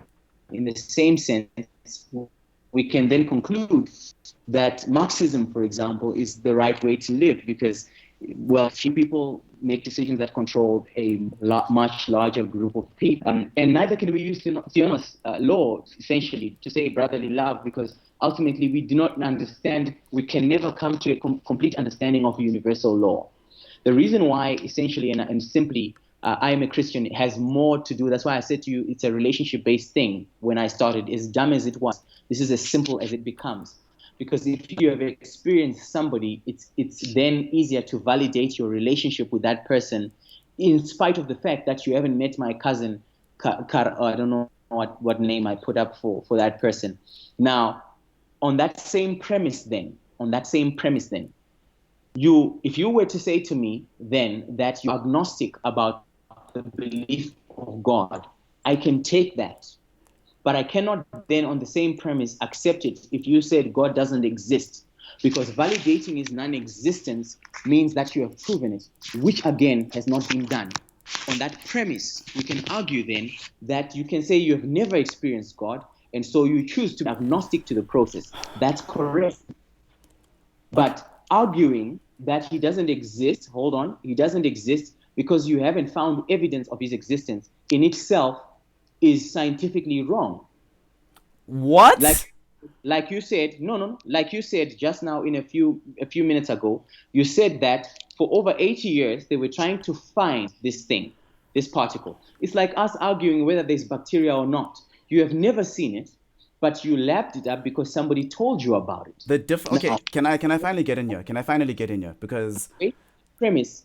For years prior to even the discovery of disease and bacteria and identifying a virus by looking at it, for years they didn't understand why certain people got sick. Simple thing, right? Nobody could understand why they were getting sick. Enough to actually say, okay, I've seen a virus for me to determine that it exists. That's my argument. Right from the beginning, when we started our conversation, my question to you was, if you haven't experienced Karabo, my cousin, can you authoritatively say he doesn't exist?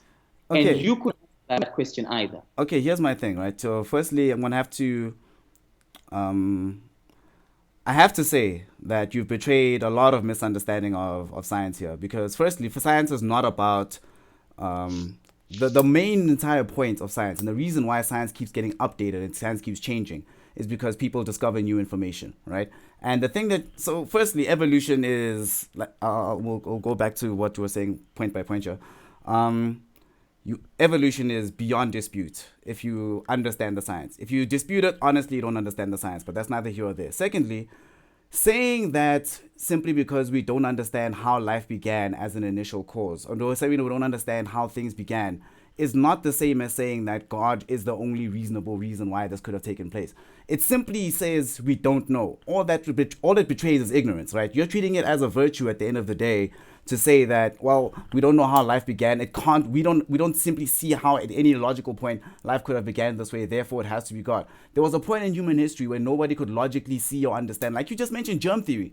There's a point in human history, the large majority of it, in fact, which even trying to bring up germ theory, even trying to bring up the fact that these things are actually happening at a lower level, you would have been ridiculed. This would have been ridiculous. But it was true nevertheless, and you discover this because you went after the knowledge. You were like, all right, let's find these facts. Somebody makes a discovery, somebody expands on it, and you just keep doing this up until you have much better information about this.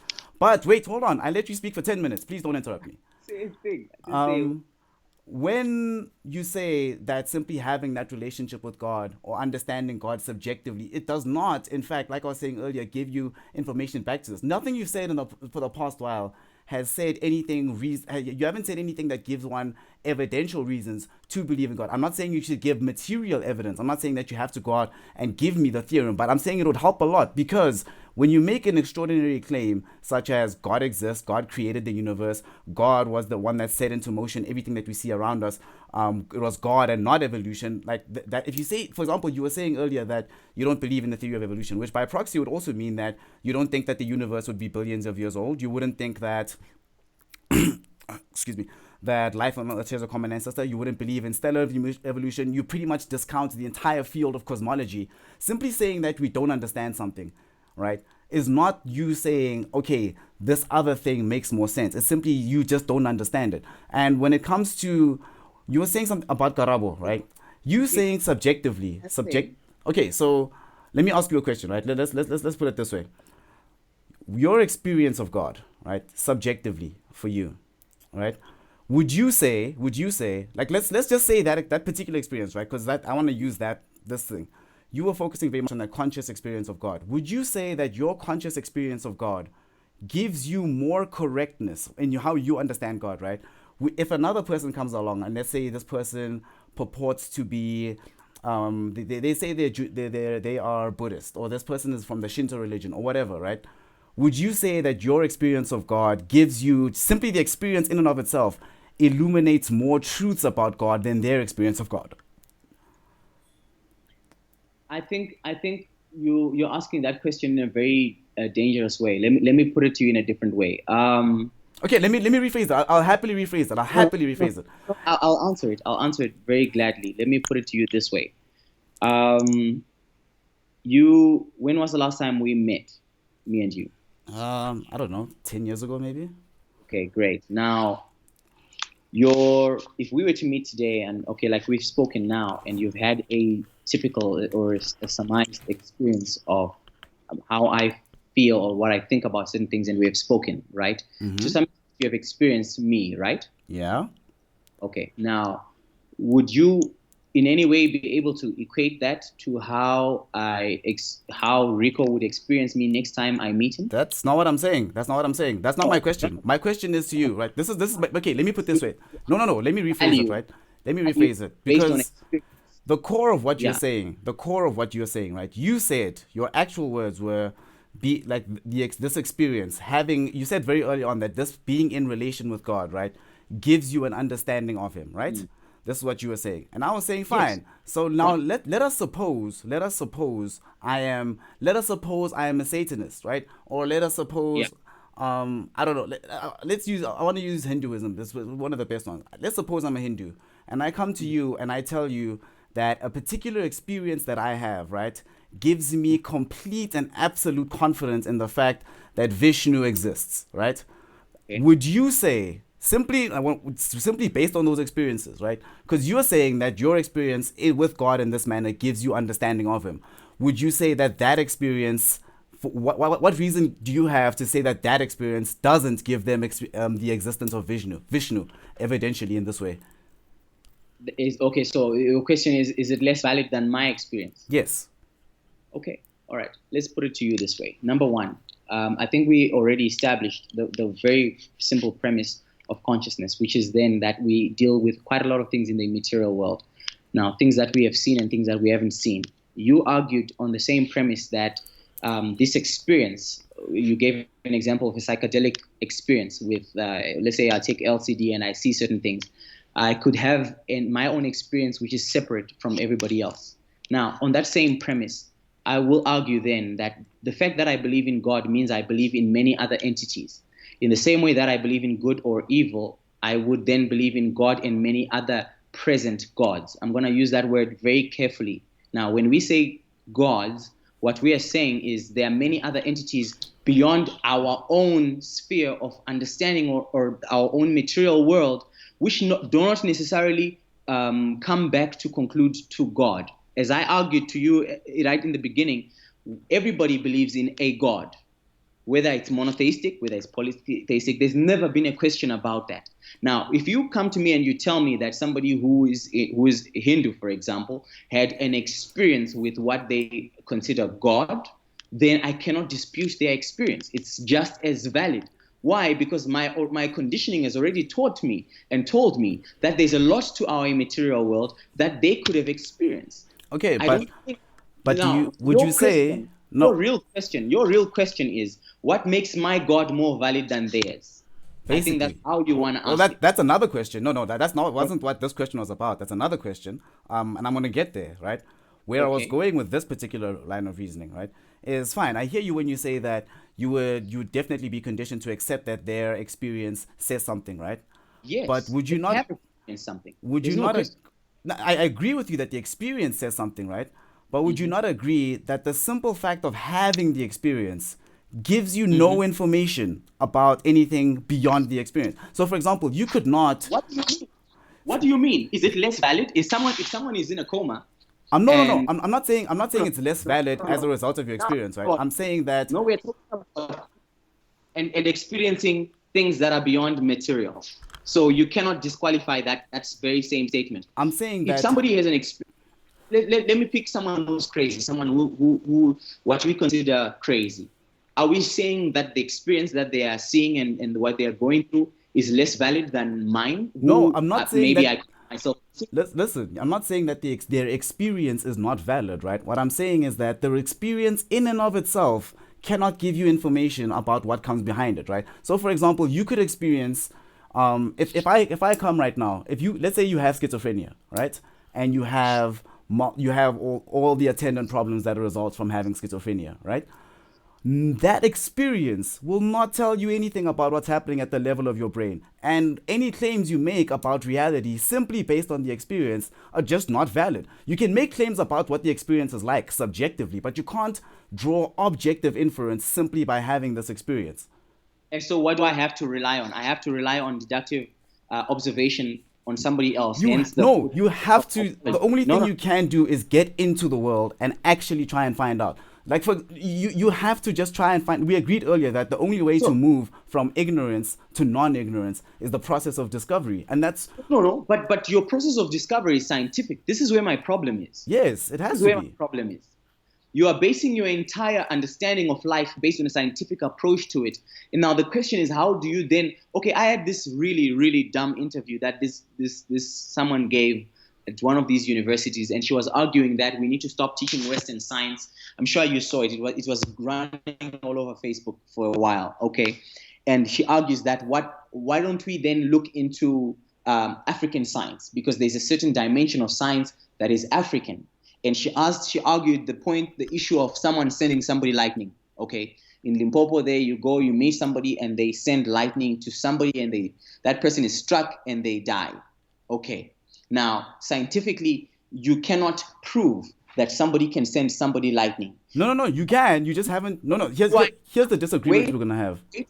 this argument was redundant and people criticized her. But when I sat down and I thought about it, I asked myself a very, very simple question. There are a lot of things that have happened in the African context. And remember, like I said, I don't dispute the presence of other gods or entities in our world beyond God, right? I don't dispute it. But neither can science scientifically prove it. In fact, to date, currently, we have issues arguing about whether a person is a soul and a spirit, or what else is in a person. What actually differentiates a person from this? What is death? You, even to date, cannot come to a perfect conclusion in terms of what death is, because even if the whole body was functioning well, even if we can keep their brain alive and their body pumping, if a person is dead, they are dead. They are physically no longer there anymore. They are interactively no longer there anymore. So what I'm talking about is the presence of your soul, for example, as a person. How do you Now, prove a my soul? point is simple. If we understand that a person has a soul, sorry? No, no, we don't understand that. Wait, Here, I wanted to stop you before you went there. How do you prove that we have souls? you don't. You don't. That's my point. Because when you die, you lie there, you are still, and even if your body operates healthy and functions well, even if we can keep your organs pumping, we cannot keep you alive. No, I don't think this is even a conversation we should be having. no, but that's not. Because Again, this doesn't necessarily prove your point, though. Because all that says to me, right, is no, that no, when you no, no, no. die, all that says is Why that I when you said to die, you, that's why I said consciousness. to you, the problem that we are having is you want a logical breakdown of an immaterial process. And now you gave me an example of somebody who has a different immaterial process, a different celestial process than mine. And you're asking me whether that person is more valid than mine. And I'm saying to you quite simply, that person's experience is not any more different than only sources. We are now coming down to this heart of what I understand that they had an experience, a celestial experience with someone or something else that I don't regard as God. And that's essentially what it's coming down to. Now, my question to you is, do you believe in anything celestial? Well, define celestial when you say that. Well, we're talking about that things we can't touch, feel, see, that have some amount of bearing and influence on our world. Well, and I have yet to. Again, I prefaced the entire conversation by saying I have yet to see anything Exactly. that would But demonstrate this to me. Now, then my question then comes back. If you have not experienced it, does it mean it's not there? listen, like I spent No, years, right? So the pursuit of science towards the celestial world has been ongoing for a while. The problem is they still can't find it. here's I the was thing. reading a few weeks ago about REM sleep, just alone REM sleep, that your brain is very active during that time, and so your body has to lock down so that you don't stand up and interact with things. The celestial world is as real as anything can be. The only problem is nobody can measure the influence of the celestial world on the physical world. So here's By the that thing. same argument, by that very premise, you cannot argue then that there is no celestial influence in our world. I'm not You may okay. argue that there is no God. Wait, you may argue that there is no God, but you cannot argue against celestial influence. So my question is, if this Hindu person has experienced the same, now you've been throwing questions at me. If they come to you and they say, you know what, I saw Muhammad in a dream. This is a Muslim person, and he came to me and he said to me, I need to do this and this and that. Or I had a vision, it was broad daylight, and I heard a voice say this to me, or whatever. Would you say then that experience is invalid? No, but here's what I'm trying to say, right? Is that I would fully agree with you that your experience of the actual world. Remember, very early on in this conversation, I said to you that there's a vast difference between the subjective experience we have and the objective facts we have about the world, and these things will never square. This experience that you would Yeah, have. Listen, hold but, on, hold but on. I that's want to why respond. I want to my respond. my point, Sean. Again, I come back to the same point. Sorry for cutting you there. My point is simple: is that you are saying the facts of the matter. Now, our understanding in terms of diseases has gone as far as viruses. Okay, Can so I finish my points? I Can don't I know finish if the there's points anything about this? Can I answer all your of that. question? Actually, can I answer your question? My That's all I point want to do. if you if you cannot factually prove, let's say a psychedelic experience yourself, even though you've experienced it, can we then say that science is limited in its understanding of that? No, no, no, no, no, no. Yes, yes, and no. Here's the thing. Again, this is what I'm talking about, right? I'm not saying to you that science at any given point is the thing that can get involved and explain to us how our subjective experiences are. Into That the into wait, research can I answer you? Like based if you're gonna keep questioning me, I want to answer you. I really do, but you're not giving me a chance. Can I have a chance to answer you? So, subjectively, okay. subjectively the things that actually happen to you, the experiences that you actually undergo, the what you draw from this, and if what you learn from this and how this changes you as a person, right?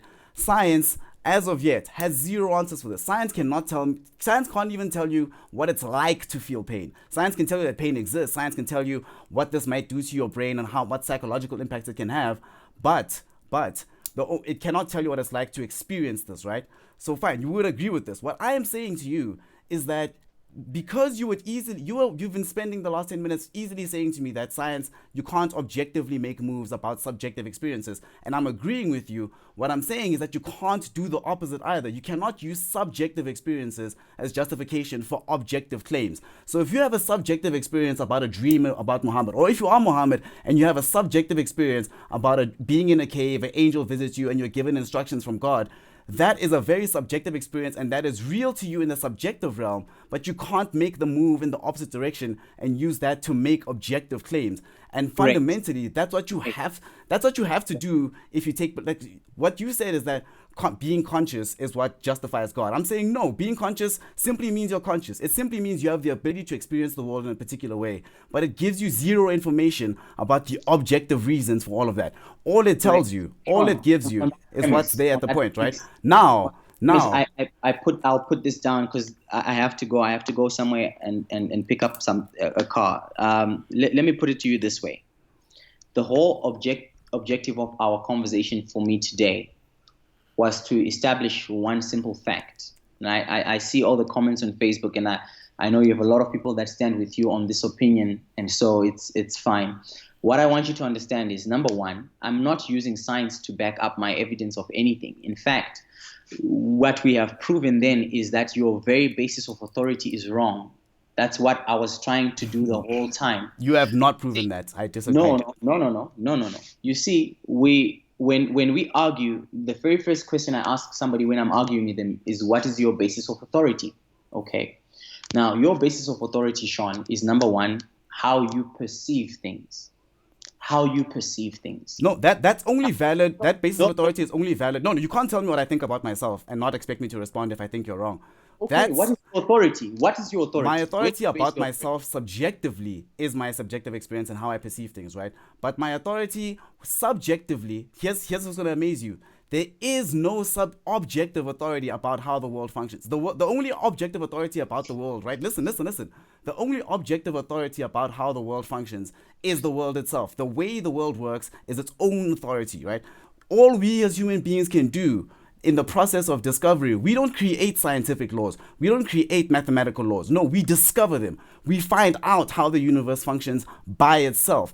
Like the way things have worked, it functions with or without us. The only thing that we can do is try to find out how that actually works. There is no authority in this. There is no one person who gets to dictate this. We're all on the same playing field. We all have to try and discover this at the same time. The only place where authority ever has a hold is of the subjective experience. But beyond that, you cannot ever make claims to authority because no authority exists to begin with.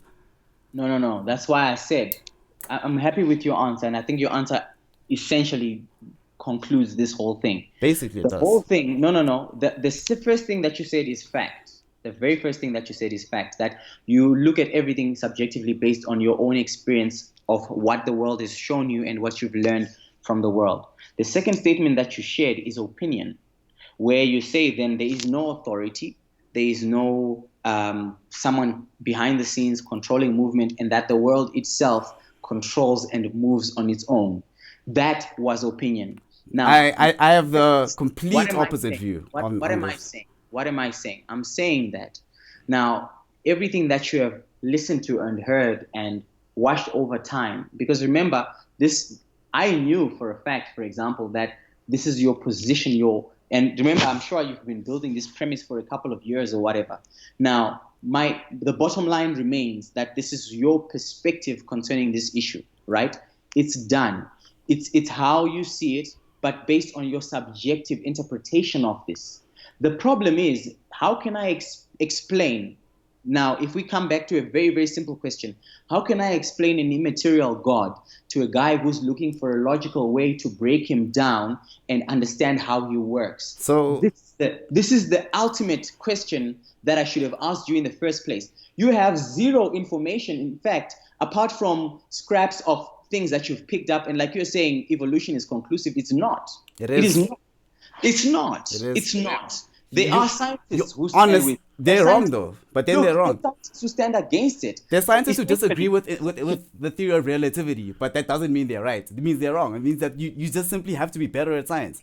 But my point is, you found information, you deduced information, and from the information that you found, essentially you came to an autonomous decision, a self-law decision, which then doesn't give you the right to make a statement about a God you haven't experienced when somebody has experienced them in another part of the world or next door to you. That very basis of argument makes yours completely invalid. No, because if you tell me that I do not have a cousin called Karabo, when I have experienced them, for example, and then you want to tell me about psychedelics and stuff, that very premise is dumb. You could find Karabo for me, right? You could remove you could make this argument go away, like remove it from subjective and turn it into an objective question. The same move cannot be made when we talk. If you're going to say that the subjective experience is what, you simply use that and say, if you can't use that, right, if there's no method to gain objective measurements, if there's no way for me to ever... That's why I'm happy, because you picked that up and you said I cannot use science to protect myself and then use it to discredit you at some point, right? Okay, that's not what I'm doing. What I'm doing now is I'm showing you that this very same evidence that you have presented works both ways. Nothing that you have spoken now is conclusive. We have ascertained that it is infallible at best. It is infallible at best. Experience is based on quantified experience, observed experience, and then prediction. This is the very basis of science. If you want to understand science, is observe, understand how it's working, and then try to replicate the process. Now, my point is, because you have not ever been able, nobody has ever been able to quantify the celestial. And someone asks what is celestial, and they don't understand that even your thoughts are celestial. Your thinking, your will, your emotions, your intellect, it's all celestial. It's part of that. It doesn't necessarily mean stars and stuff. It's not cosmology only. It's broader. It's soul issues. Now, on the very same premise, if you still don't even understand what the emotion that is love is and the way it sits in your brain and how it can keep working and operating for 50 years, how people can be married for 50 years and still be crazy in love with each other, then you're not qualified by any right of any scientific position to talk about God and quantify as whether God himself can be understood by your scientific terms. This is the whole premise of our past 2-hour conversation. So by so doing, you can, yes, argue about whether the God cannot be materially proven or whether he cannot be logically proven. That may be something that you can argue about, but the bottom line is you don't know. None of us do. And so when somebody has an experience with God and they wake up every morning and they go to church to experience God, the bottom line of the matter is it's an experience that God has to have with him. This is why Christianity is different from all these other religions. The whole premise of it is relationship. You can't come to church and walk in church and just jump up and dance and sing and sit on the pews and go home. Even I would chase you out of church.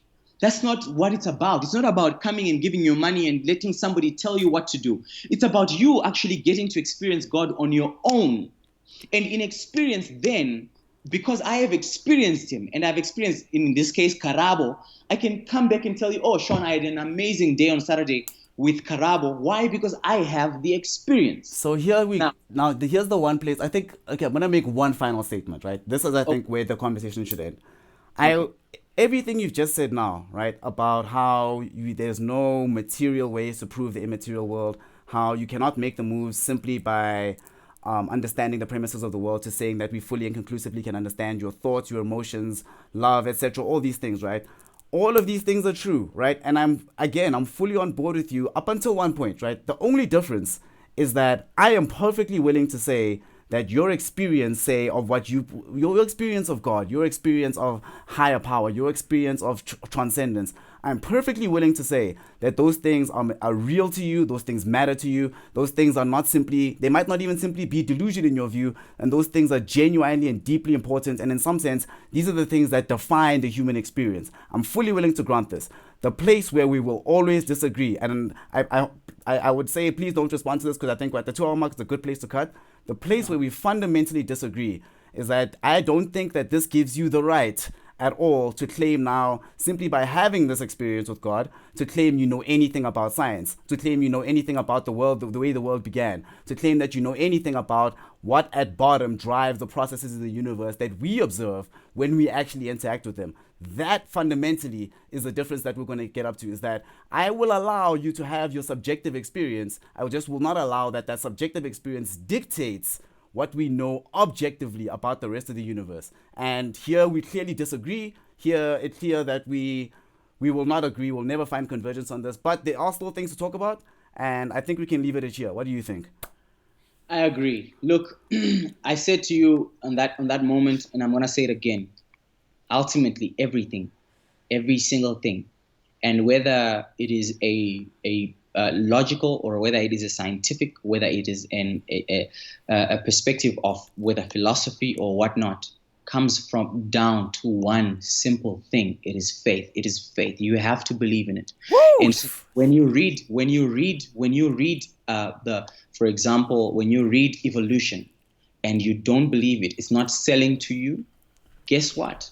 It's not going to sell to you. It's not going to be real to you, ultimately. And we can argue about what scientific fact, and this is why, as I say, I get so worried when people preach things as fact. When you say, as a matter of fact, evolution is but it is ultimate. No. Because if I have spent time studying evolution, I've spent time. I was reading someone's thesis on these creatures like what do you call that? The one they found in Johannesburg somewhere, and what's that thing?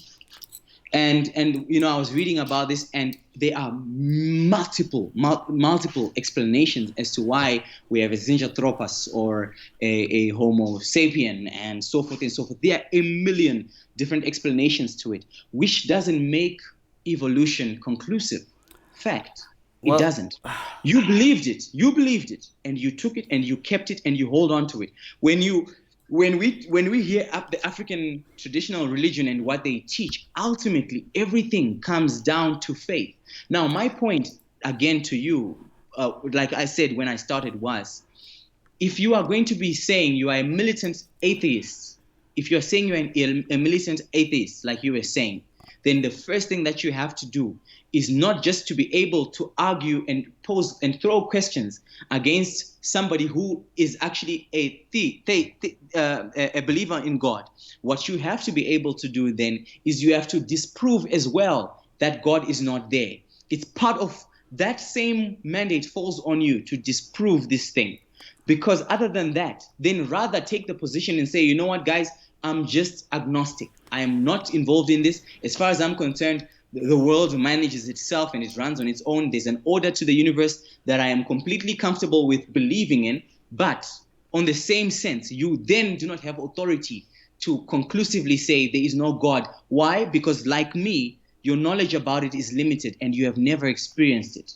Surely.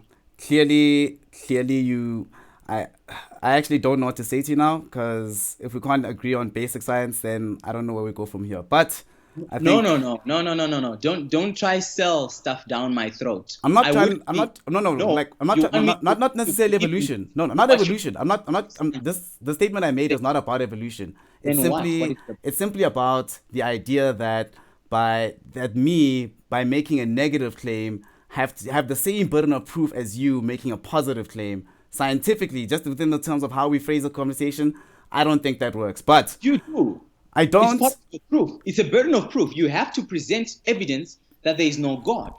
Do I have 6 arms? I don't know. Do you have 6 arms? I say I have. Can you prove that I don't? And I say I have 6 invisible Probably arms that right now are they have reaching into your people house. born Hold on. with I have arms. 6 invisible arms that are right now operating every piece of machinery that you're using for us to have this conversation.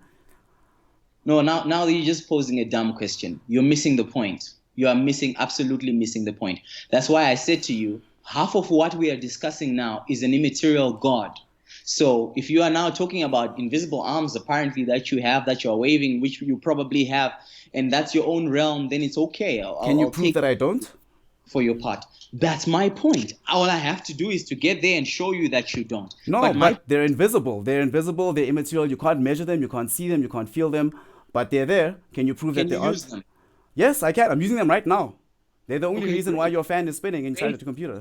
Because that statement alone doesn't even make sense. You're missing absolutely missing the No, point. the If point. somebody Hold on. Let me. that's Okay, the point. I'm No, no, you're, being you're equating a okay, I need to go. listen, I'm being deliberately messed up because I'm trying to show you that me making a positive claim requires much more proof from me than it does from you to make a negative claim.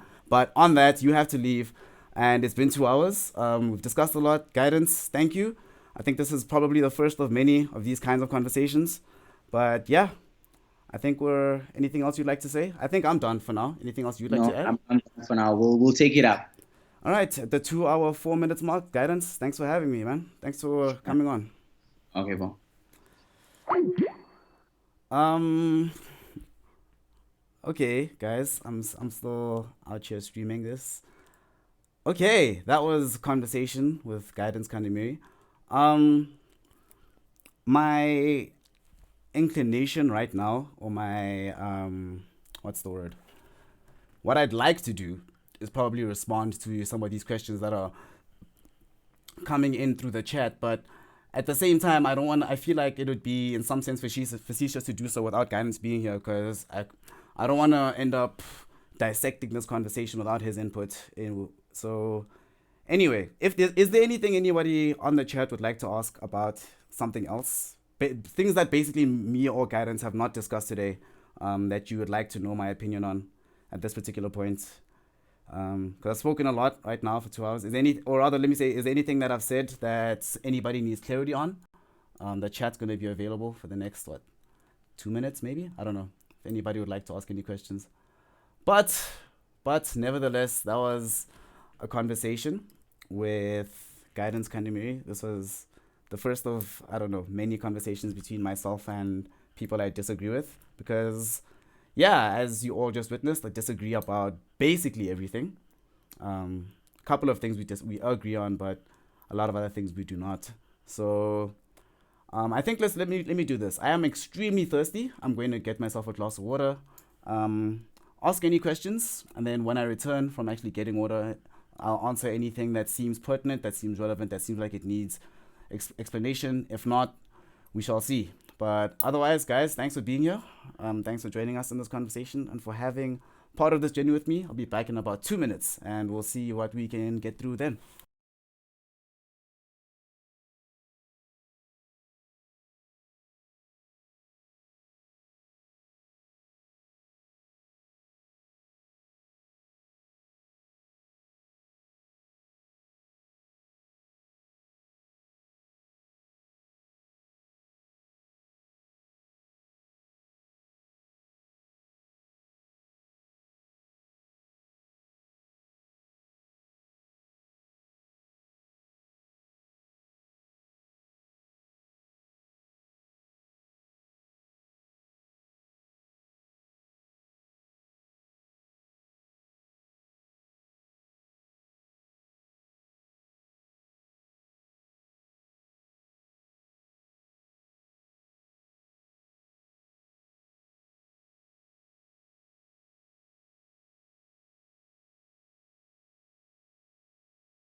Okay, I have returned.